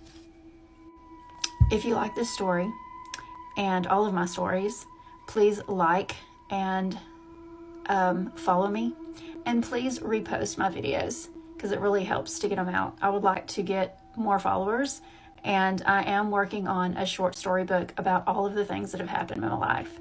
So please like, subscribe, follow, and repost. Thank you for listening. Personally, I think for me, the most fascinating story out of all of them is the one at the restaurant with the man attending the birthday party. I think that is such a crazy experience and such a special thing to see. It makes me really sad though too. Like, as much as I love the thought of our loved ones are always around us and they're at these family gatherings still, just in their new form, it also, when you think about it this way, makes it really sad that I wonder if they're sad that they can't be there.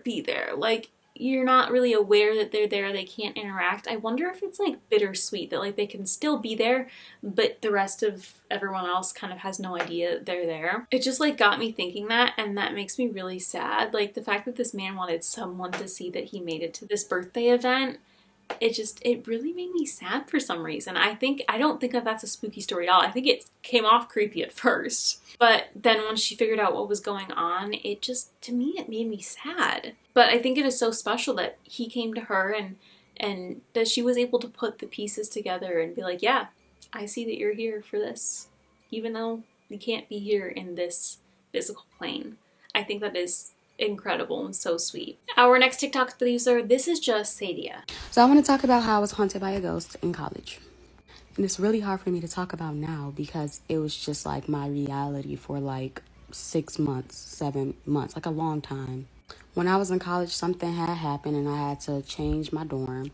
And my dorm was the oldest dorm on campus. It was like really eerie, old elevators that had that like mothball smell to it. Community showers, all brick, you name it, had a cafeteria inside. So it was one of the first dorms that like originated on the campus. So I remember when I moved in, my boyfriend at the time, he helped me move like my TV, all my like clothes and stuff into the dorm. And mind you, they had these like big elevators, like freight elevators. And we were taking my stuff up to the dorm and we had to go back downstairs to the lobby to grab the rest of my stuff. So, you know, it was real cool. It was real cool. So when we got back on the elevator, I look and it's like someone took their finger and drew like a pentagon. Like, is it called a pentagon? I don't know. Like a little circle with a star on it with their finger, and it was in the elevator. And me and my like boyfriend, we looked at each other. We like, what? Like, what is this? That's weird. So we didn't think nothing of it. We laughed it off. Whatever. The next month staying into this dorm, the worst thing ever. I'm so traumatized that most of my memories blocked off, but I know it started with like, say like, you know, I had to use the bathroom late at night and it was like a community shower. So I had to go like walk out my dorm, go to the bathroom. I would just feel something like watching me. It was so scary. And I'm like, am I tripping or what? So I would like run back to my dorm, go back in and just shut the door. And my boyfriend like, are you okay? Like, what's going on? So of course I'm saying like, oh, nothing, it's fine, whatever. Then it really started. I started to like have my like student ID. I would go like downstairs to the cafeteria to check in and I wouldn't have my ID after that. I like, where did my ID go? Like I have 4 issues of my ID because this happened like multiple times. So I would go back to my dorm and my ID would be right there, but I need my ID to check in the cafeteria. You get what I'm saying? So how could it end back up like on my desk in my room? So yeah, multiple instances of like things disappearing and I'm finding it again. And, you know, at that point I just thought like, you know, that I am not careful with my stuff, you know, like just misplacing stuff all the time. So when I moved back to the dorm, it was just like me in there, but it was like a double room. And in my room, it was just like all my stuff was there, like nothing was missing. So I just moved all my stuff from the dorm I was previously in back to my original dorm. And then that's when all the freaky stuff started happening. Like the lights would start flickering. So I would be in the dorm with like my boyfriend would be listening to music and then the lights just started flickering like to the beat. It was really crazy. And I'm like, what's going on? Like, why is it like some electrical problem? So I had asked my my suite mate, I'm like, hey, like was your like lights doing the same thing too? And she said no. So I'm like, okay, mind you, still not like completely registering, but it started making its presence known. So to start with the lights flickering, then it started to like throw things around like in a room. So I would be sitting down and then all of a sudden something would like fly to me. Like I didn't capture it with my eye, but it would like move something that was over here all the way to the other side. Like it was like as clear as day. Like you will see like a cup that's right here go to the other side of the room. So it's a lot of stories to do with that one, but I want to jump into like when I had got a new roommate.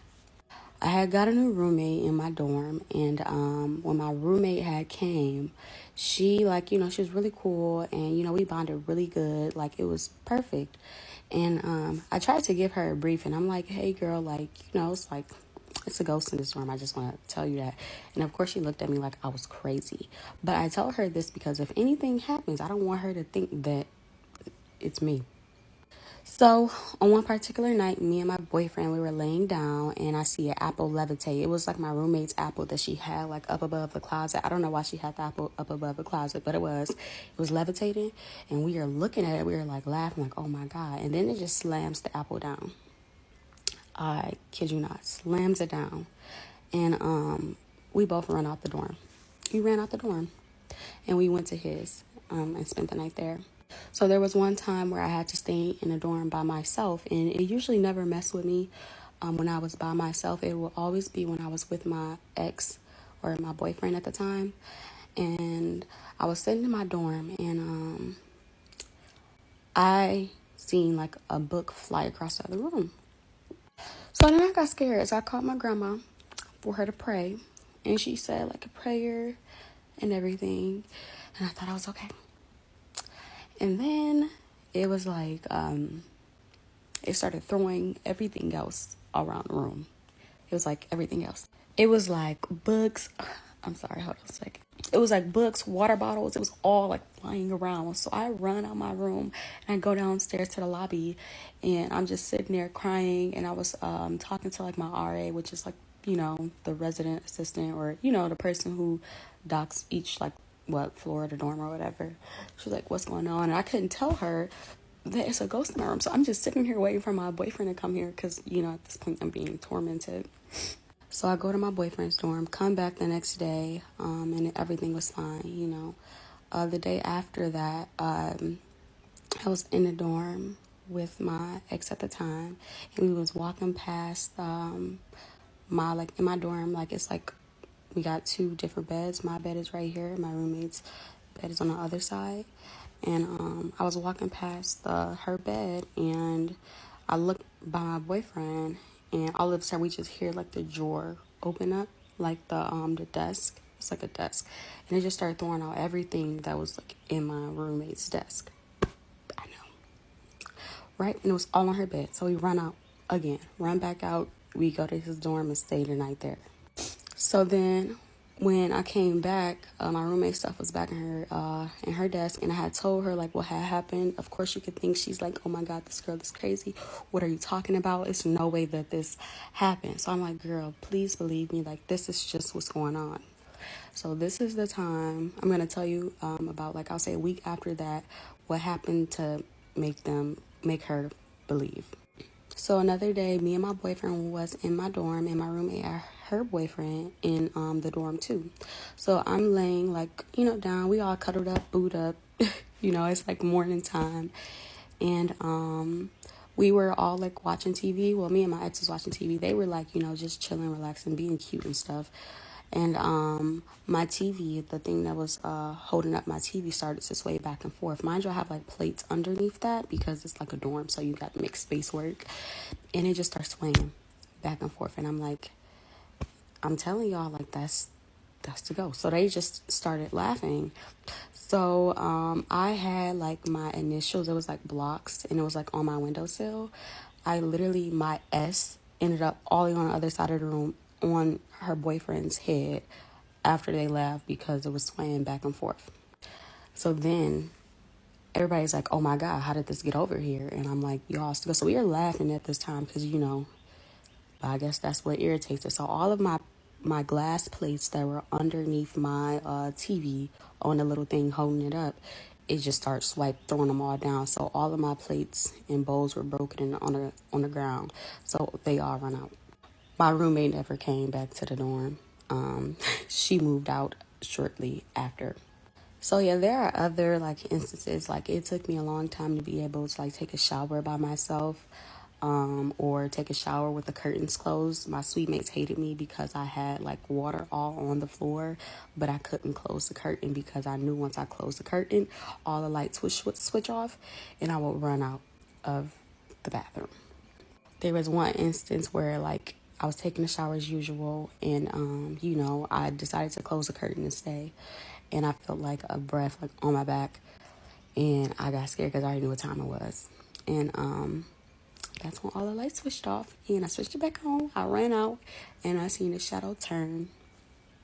Like literally like run. Like it was a short shadow. It ran and turned the other way.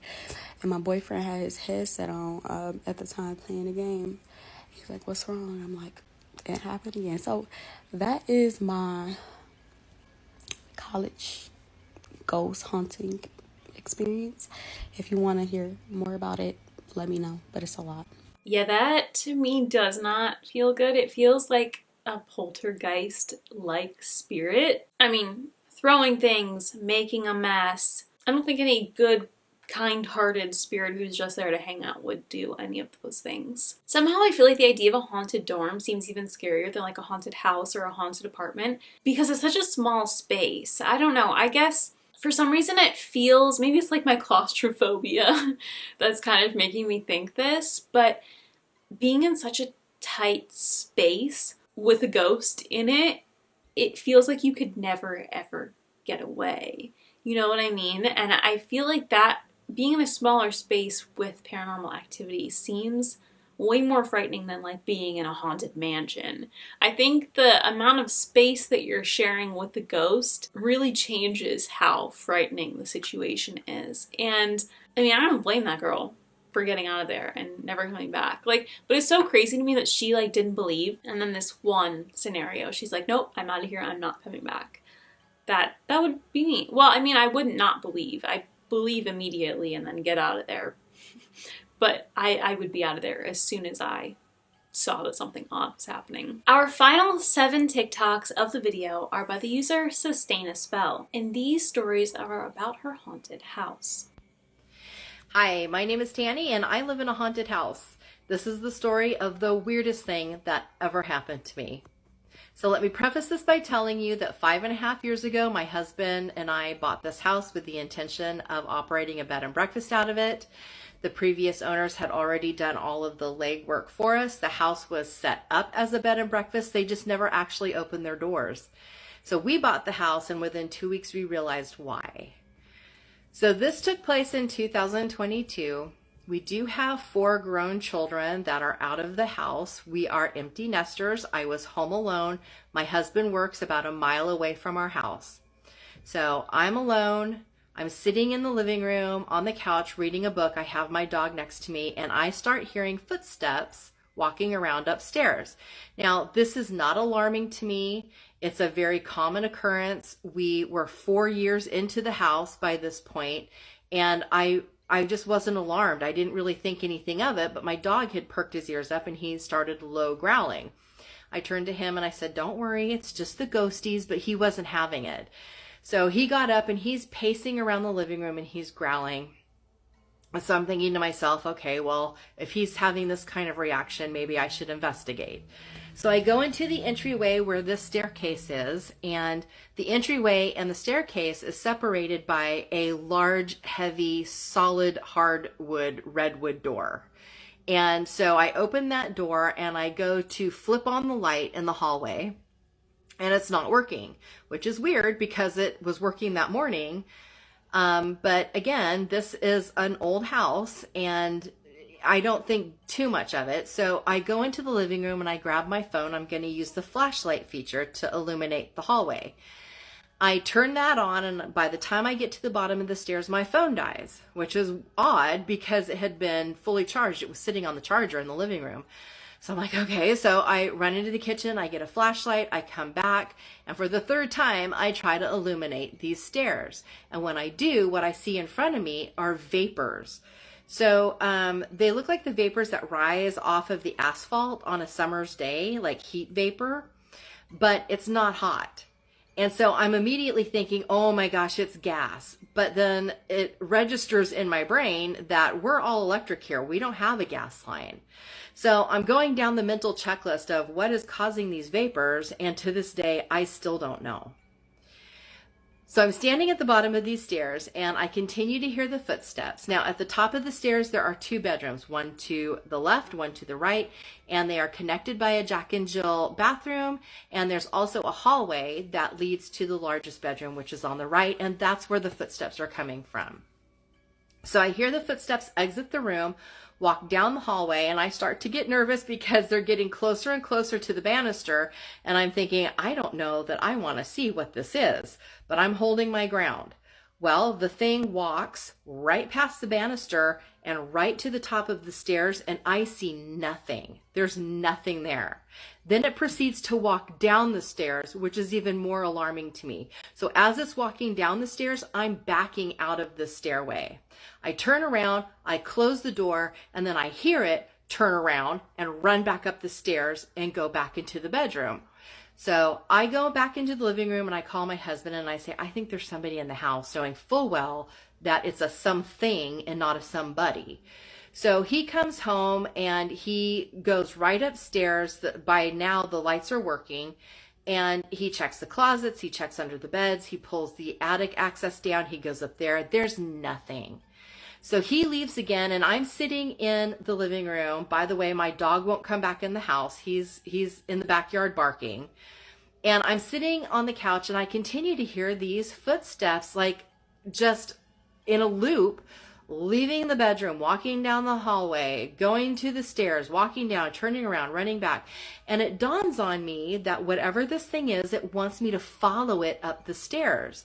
So I muster up my courage, and I go back into the stairway, and I walk up the stairs about 4 or 5 steps, and I don't have to wait very long. Here comes the footsteps.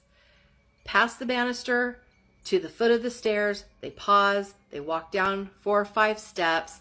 I'm backing down because it's unnerving, and then it turns around and runs back up. And I'm thinking to myself, follow it. So I start to take a couple steps up the stairs when all of a sudden I get this overwhelming sense of doom.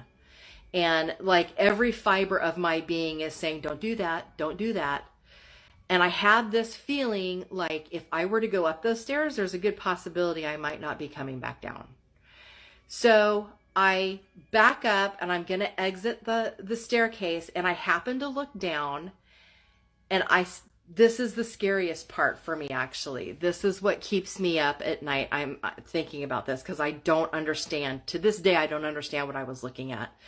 I look down, and my stairs, the top of the treads, are painted a peach color paint. And the risers are painted white.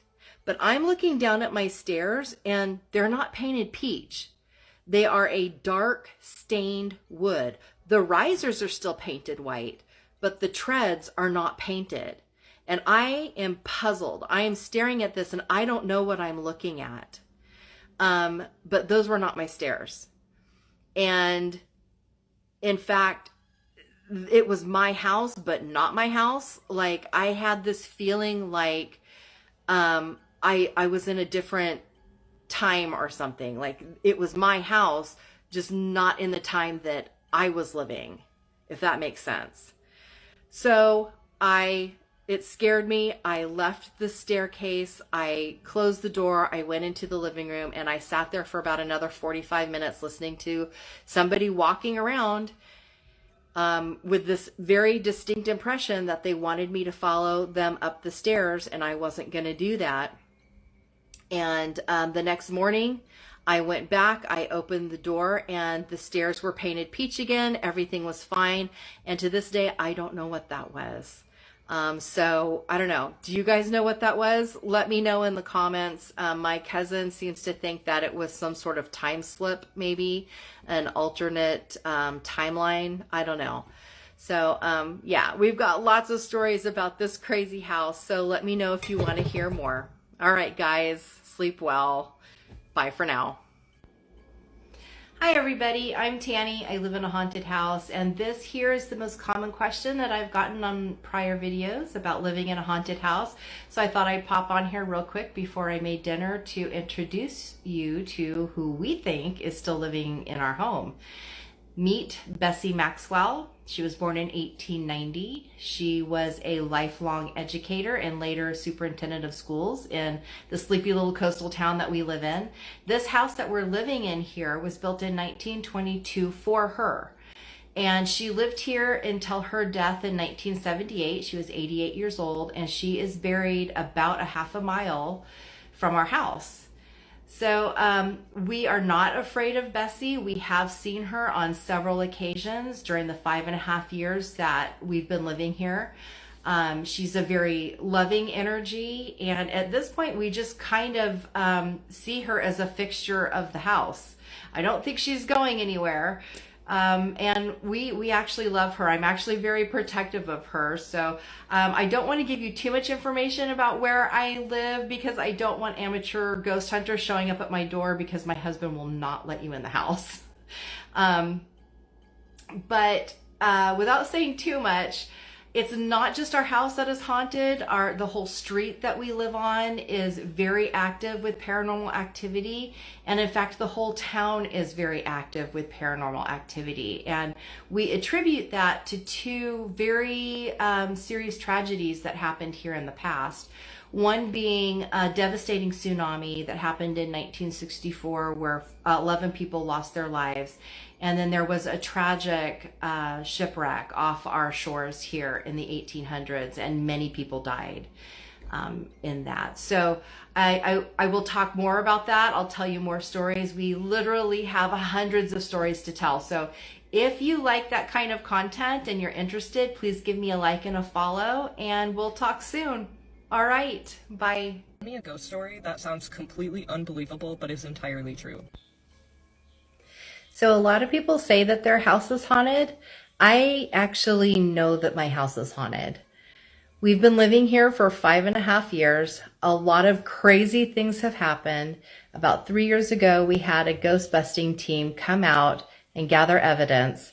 And so we have a lot of stories to tell. But I want to tell you about the very first thing that ever happened to me living in this house. So it was October of 2018, and my husband and I had just sold our house where we were living, and we were in the process of moving. We moved 5.5 hours away, and we were going back and forth making trips with the U-Haul, and we were really tired because we're old. So we decided to split up to get more done. So I stayed at the new house. He went back to the old house. And just so you know, I wasn't afraid to stay at this house by myself. We hadn't experienced anything up until that point. And I'm an introvert by nature, so I was kind of looking forward to being alone. So that very first night that I was on my own, I was laying in bed watching Netflix with my dog. And I was getting tired, so I reached over my dog and I turned the light off, and then I turned the television off, and no sooner did my head hit the pillow, I heard what sounded like a rubber ball bouncing and then rolling down the hallway. Now, so that you can kind of get a picture of what was happening, we have a long hallway, and at the very end of it is the master bedroom. And then there's a straight shot from the beginning of the hallway all the way into the master bedroom. It's a long hallway. So I reached over, I flipped the light back on, I looked over my dog, and I see a little blue ball rolling into the bedroom. It bounced off the closet door and then came to a rest. And my dog and I were just looking at each other like, what? So I jump out of bed, I pick up the ball, and I put it on the nightstand, and I'm thinking to myself, well, you better go into the hallway to see if someone's in there. Now, unfortunately, the only light switch to the hallway is at the very end of the hallway.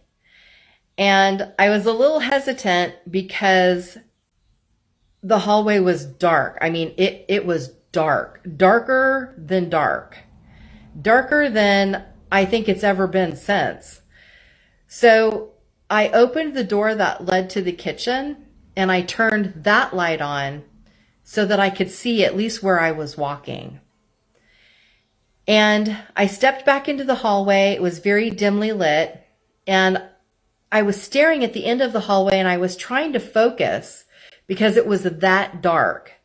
And I'm trying to have my eyes adjust to the darkness, and I thought that I saw something move. So I took a couple steps forward, and I just stood there staring while my eyes focused. And all of a sudden, what comes into focus is the silhouette of a woman. A very short, very plump woman. And I couldn't see features. She said absolutely nothing. She was just a solid black mass. I could tell that she was wearing a dress, and I could tell that her hair was up. And that's it. I said nothing. She said nothing. And I just stood there and I stared and I blinked and I stared, and my heart was beating so fast. And then as soon as she appeared, she was gone. And the hallway was black. Very dark, darker than I had ever seen. It's hard to explain, but it was like nothingness. And the air was very still. It was creepy. It felt weird. The vibe had shifted and it felt weird.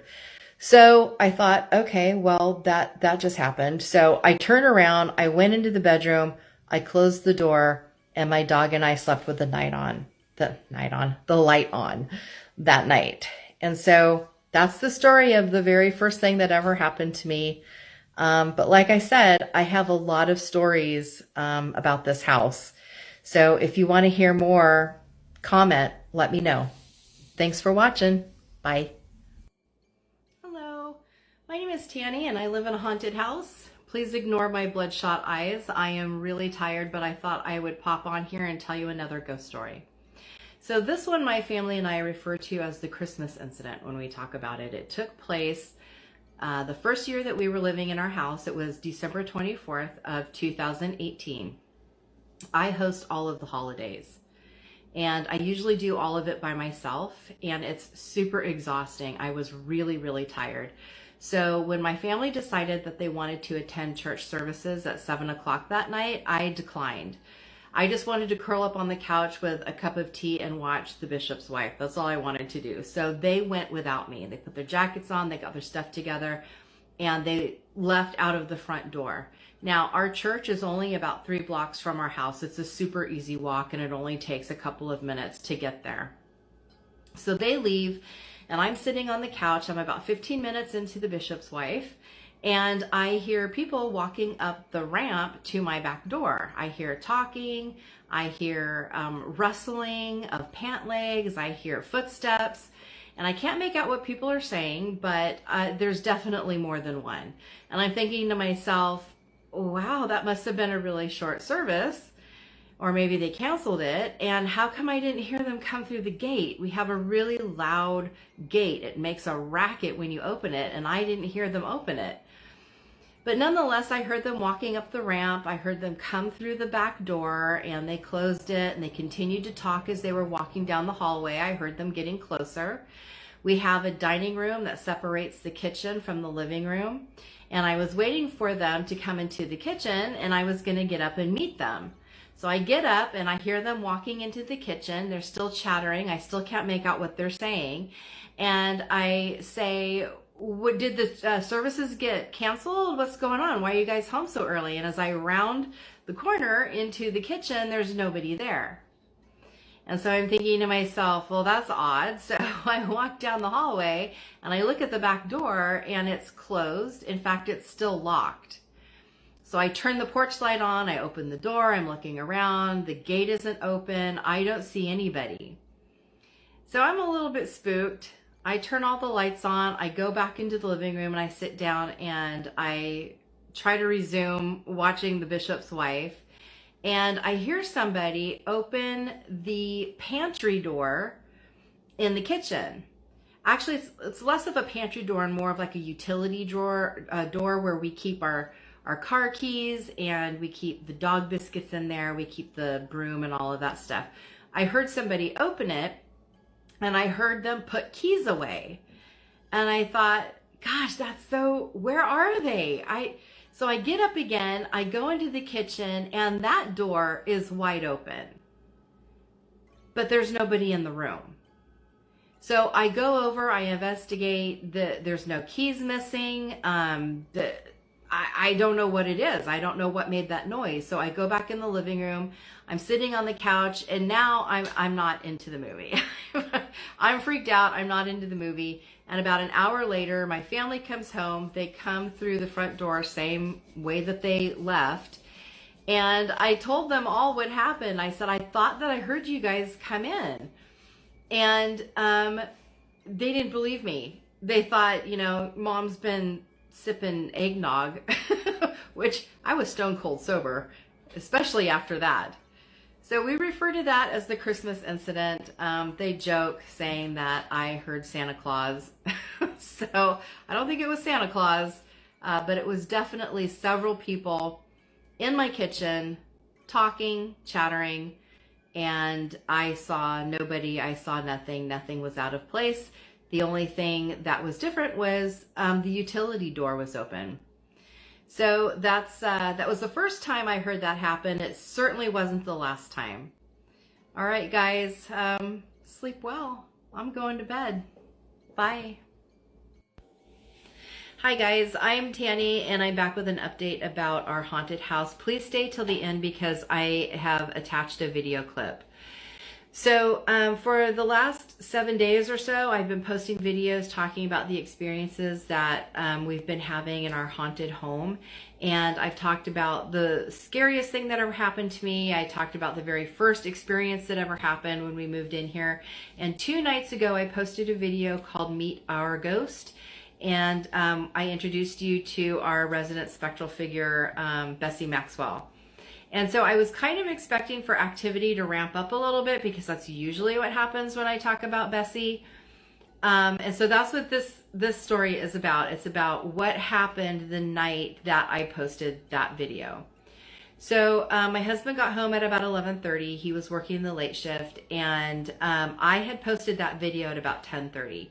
So we had a snack, watched Netflix, went to bed, and I just started to doze off, and I felt the bed move. Didn't think anything of it. A couple minutes later, the bed moves again. And I didn't say anything, he didn't say anything. We just sort of assumed it was each other. So I started to drift off again, and for the 3rd time, the bed moved.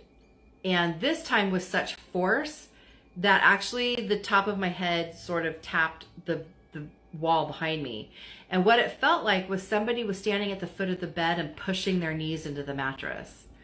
So I sat up in bed and I said, "What are you doing?" And he said, "That's not me." So we just sort of sat there in the dark for a second and just shrugged it off. And, you know, I just figured, well, she didn't like the fact that I posted a photo of her because I did do that. So maybe that's what it was. Didn't think anything else of it. We were tired. We went to sleep. So I had been asleep for a couple of hours and I heard a horrible crashing sound. And I sat straight up in bed. I was so startled. It scared the bejesus out of me. I turned the light on and my husband had already shot out of bed, and we just sort of stood there staring at each other because we were stunned.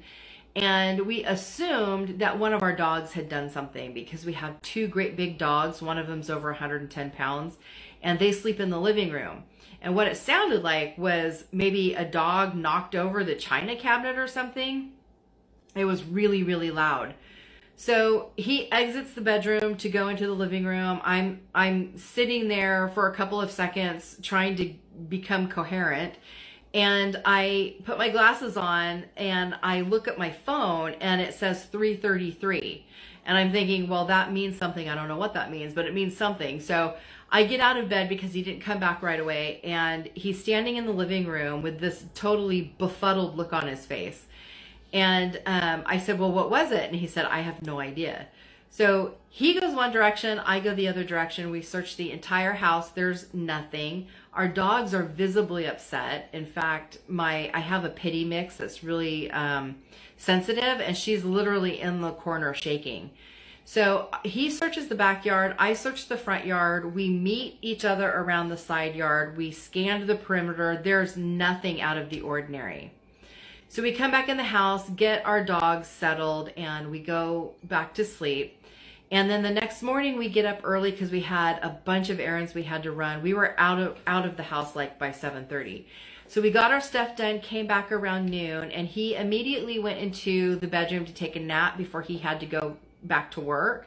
And I was doing dishes in the kitchen, cleaning up from the night before, when I started to hear the bumping, the banging, the footsteps that are a very common occurrence in our home. So I grabbed my phone, I went into the living room, and I filmed for about 7 or 8 minutes.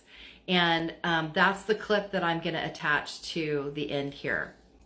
Now, what happened was, right when the activity started to ramp up when I was filming, my phone just completely shut off. When I sat down to film, my phone was at 100% because it had been sitting on the charger. And after about 7 or 8 minutes of filming, I looked down because it had turned off and it was at 0%. So you're going to hear, I condensed the video because like I said, it's long, like 7 or 8 minutes. And what you're going to hear is some bumping and thudding. Turn the volume all the way up. You might want to wear earphones to hear it better. And then you'll hear a loud noise and then the phone shuts off. Okay, so I'm going to attach that here. And then if you guys are into this kind of stuff, give me a like and a follow and I'll keep posting. Okay, I'll talk to you soon. Good night.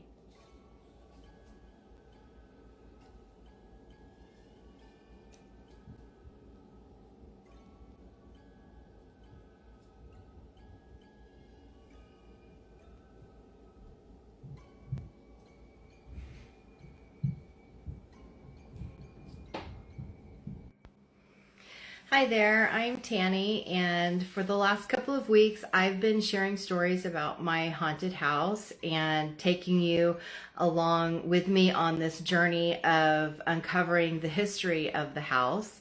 And so this is video number 6 in the My Haunted House series, and in this video I want to share with you some recent information that I thought was super interesting that has been uncovered about the history of the house, and tell you about the most recent incident that happened.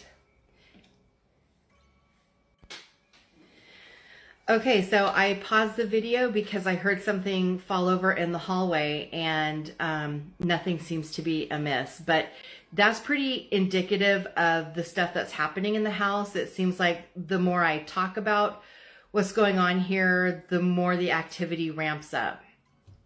So I want to share with you some recent information that we found out about the history of the house, and then I want to tell you what happened last night. Okay, so when you live in a haunted house, it's super helpful to have a friend who is the local town historian and who volunteers at the museum and has access to a lot of the historical documentation on your house. And I have a friend like that, and she recently contacted me with loads of new information that just blew my mind. So to make a long story short, when we bought our house 5.5 years ago, we were told this was the best Maxwell house. We were told that the house was built for her in 1922. Well, that was not correct, first of all, and not the full story at all. This is actually not the best Maxwell house. This is the Dunbar Maxwell house. So in 1924, not 1922, 1924, a man by the name of Irving Dunbar, this is him here, purchased the land that the house sits on and built a house for his new bride, Agnes Maxwell, who was Bessie Maxwell's older sister. And Bessie lived with them in this house. Now, Agnes passed away in 1963, and Bess continued to live here with her brother-in-law, Irving, until he passed away in 1970. And then Bess became the owner of the house. Evidently, Irving must have left the house to Bess because she continued to live here until she passed away in 1978. So it's actually incorrect to call it the Bess Maxwell house. It's the Dunbar Maxwell house. And we believe that it is Irvy Dunbar who actually belongs to the heavy booted footsteps that we hear upstairs. Now, I want to tell you about something that happened last night. When I found out this information, I of course started telling everybody in my family that, you know, oh my gosh, it's not the best Maxwell house. It's actually the Dunbar Maxwell house. And I was telling everybody. I told my daughter, I told my husband, I told my sister-in-law, I told my cousin, I told everybody. So that night, it's not surprising that the house was super active again. So lately what has been happening is the bed gets pushed. It feels like somebody is pushing the mattress with their knees. So that happened last night. And then shortly after that, we heard a crash in the bathroom, which is directly behind the wall in our bedroom. Of course, nothing was out of place. There never is anything out of place. And then about 20 minutes later, we heard those heavy booted footsteps, but this time they weren't upstairs. They were downstairs in the hallway that leads to our bedroom. So I think probably what happened when I made the video titled Meet Our Ghost and I had my information wrong, we experienced a lot of activity that night. And I think it was probably, I mean, this is my best guess, it was Irvy telling us, hey, you've got your facts wrong. And then when he heard me talking about all of this new information, he was possibly, you know, confirming that yes, it's me, it's Irvy. So we actually think that we have two spirits, at least two spirits in this house. I have never heard those footsteps downstairs until last night. Those have always been confined to the upstairs bedroom, hallway, and stairs. And so we believe that's Irvy Dunbar. And the downstairs activity, I have always attributed that to Bess Maxwell because I've actually seen her in my hallway, and I've seen pictures of Bess. Here's a picture of Bess here. And it's shaped like her. But since Agnes was Bess's sister, there's a very good possibility that who we're seeing could be Agnes. So that's the latest update. If you guys want to get caught up, if this is the first video that you're catching of this series, go to my bio and they're all under the My Haunted House title. And if you want to hear more, I'm going to take you guys on this journey with me. I'm actively trying to capture evidence. I do have a video with a video clip of the thumping and bumping from upstairs. If you want to check that out, that one's under the update on My Haunted House video. So if you dig this kind of stuff, give me a like and a follow. I'm going to take you guys on this journey with me. I do plan on doing a walking tour of our street because our street has an incredible amount of paranormal activity on it. And the town at large actually is a quite haunted town. So thanks for listening, guys. I'll talk to you soon. Thank God for TikTok filters. I look like hot garbage, but I thought that I'd throw a filter on and tell you another ghost story tonight, coming live from my haunted house. This one I'm going to title The Case of the Uncooked Cornbread. So this happened about a year ago when I was in my laundry room. I was folding clothes out of the dryer and I remembered that I had a loaf of cornbread cooking in the oven. So I hollered for my husband to please check the cornbread, and he did not answer me. Not unusual, the house is big, he didn't hear me, plus he's hard of hearing. So I continued folding clothes, and I heard somebody walk up behind me. I heard and felt somebody walk up behind me, and I assumed it was my husband, so I said again, can you check the cornbread? And somebody answered me, but it was not my husband. And I couldn't make out the first couple of words. I only heard the last word, which was off. So it was something, something, something off. And that startled me, so I swung around and nobody was there. I was standing in the laundry room by myself. So took a deep breath, finished what I was doing, and then I made a beeline to the kitchen to check on that cornbread. And when I got to the range, it was flashing the time. Which, you know how when your appliances lose power and then they get turned back on, you have to reset everything? That's what my oven was doing. Odd, because none of the other appliances in the house had turned themselves off and then on mysteriously. It is an old house. I'm not an electrician. Didn't think too much of it. And then I opened the oven door and the cornbread was uncooked, and that's when it all connected for me. Something off. So when I hollered for my husband to check the cornbread, somebody or something responded to me by trying to tell me that the oven was off. So that's just one of the many things that have happened to me in this house. If you like this kind of thing, give me a follow, because I'm trying to tell one ghost story every night. This one was a short one because I do have to get up early in the morning and go out of town. So like always, guys, sleep well. Good night. I love the idea of running a bed and breakfast. I just started watching Gilmore Girls, so I'm very much obsessed with that idea. But I think it's kind of a little bit funny, the fact that the previous people had the same idea but then were run out of town by the ghosts. And they're like, oh, perfect. Like, too good to be true that it was already set up like a bed and breakfast. But then you get in there and you realize why the other people didn't actually turn it into one. It's because it's haunted. Although I guess you could make a good business out of that, like a haunted bed and breakfast. I don't know, maybe they thought that wouldn't be a good option or something like that. I think these stories are interesting because some of them seem very innocent and just like, you know, house ghost.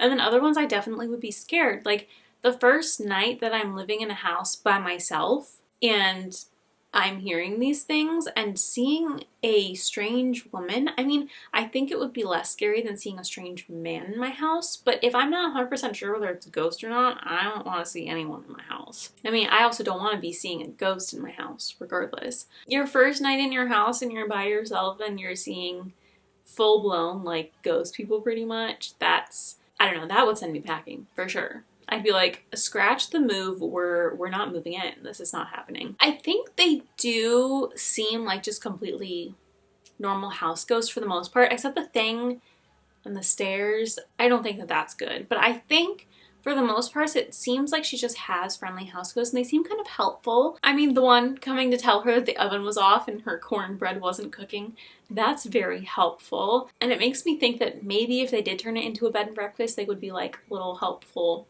house ghosts and helping take care of the guests. Maybe that's too much to ask for. But it doesn't seem like the majority of them necessarily mean her any harm, which I think is the most you can hope for if you have a haunted house. Again, never my desire to live in a house with ghosts. I'm fascinated in them, don't want to live with them. But I guess if you live with them, all you can hope for is that they're helpful and friendly and just let you be. It seems like for the most part that's what this is.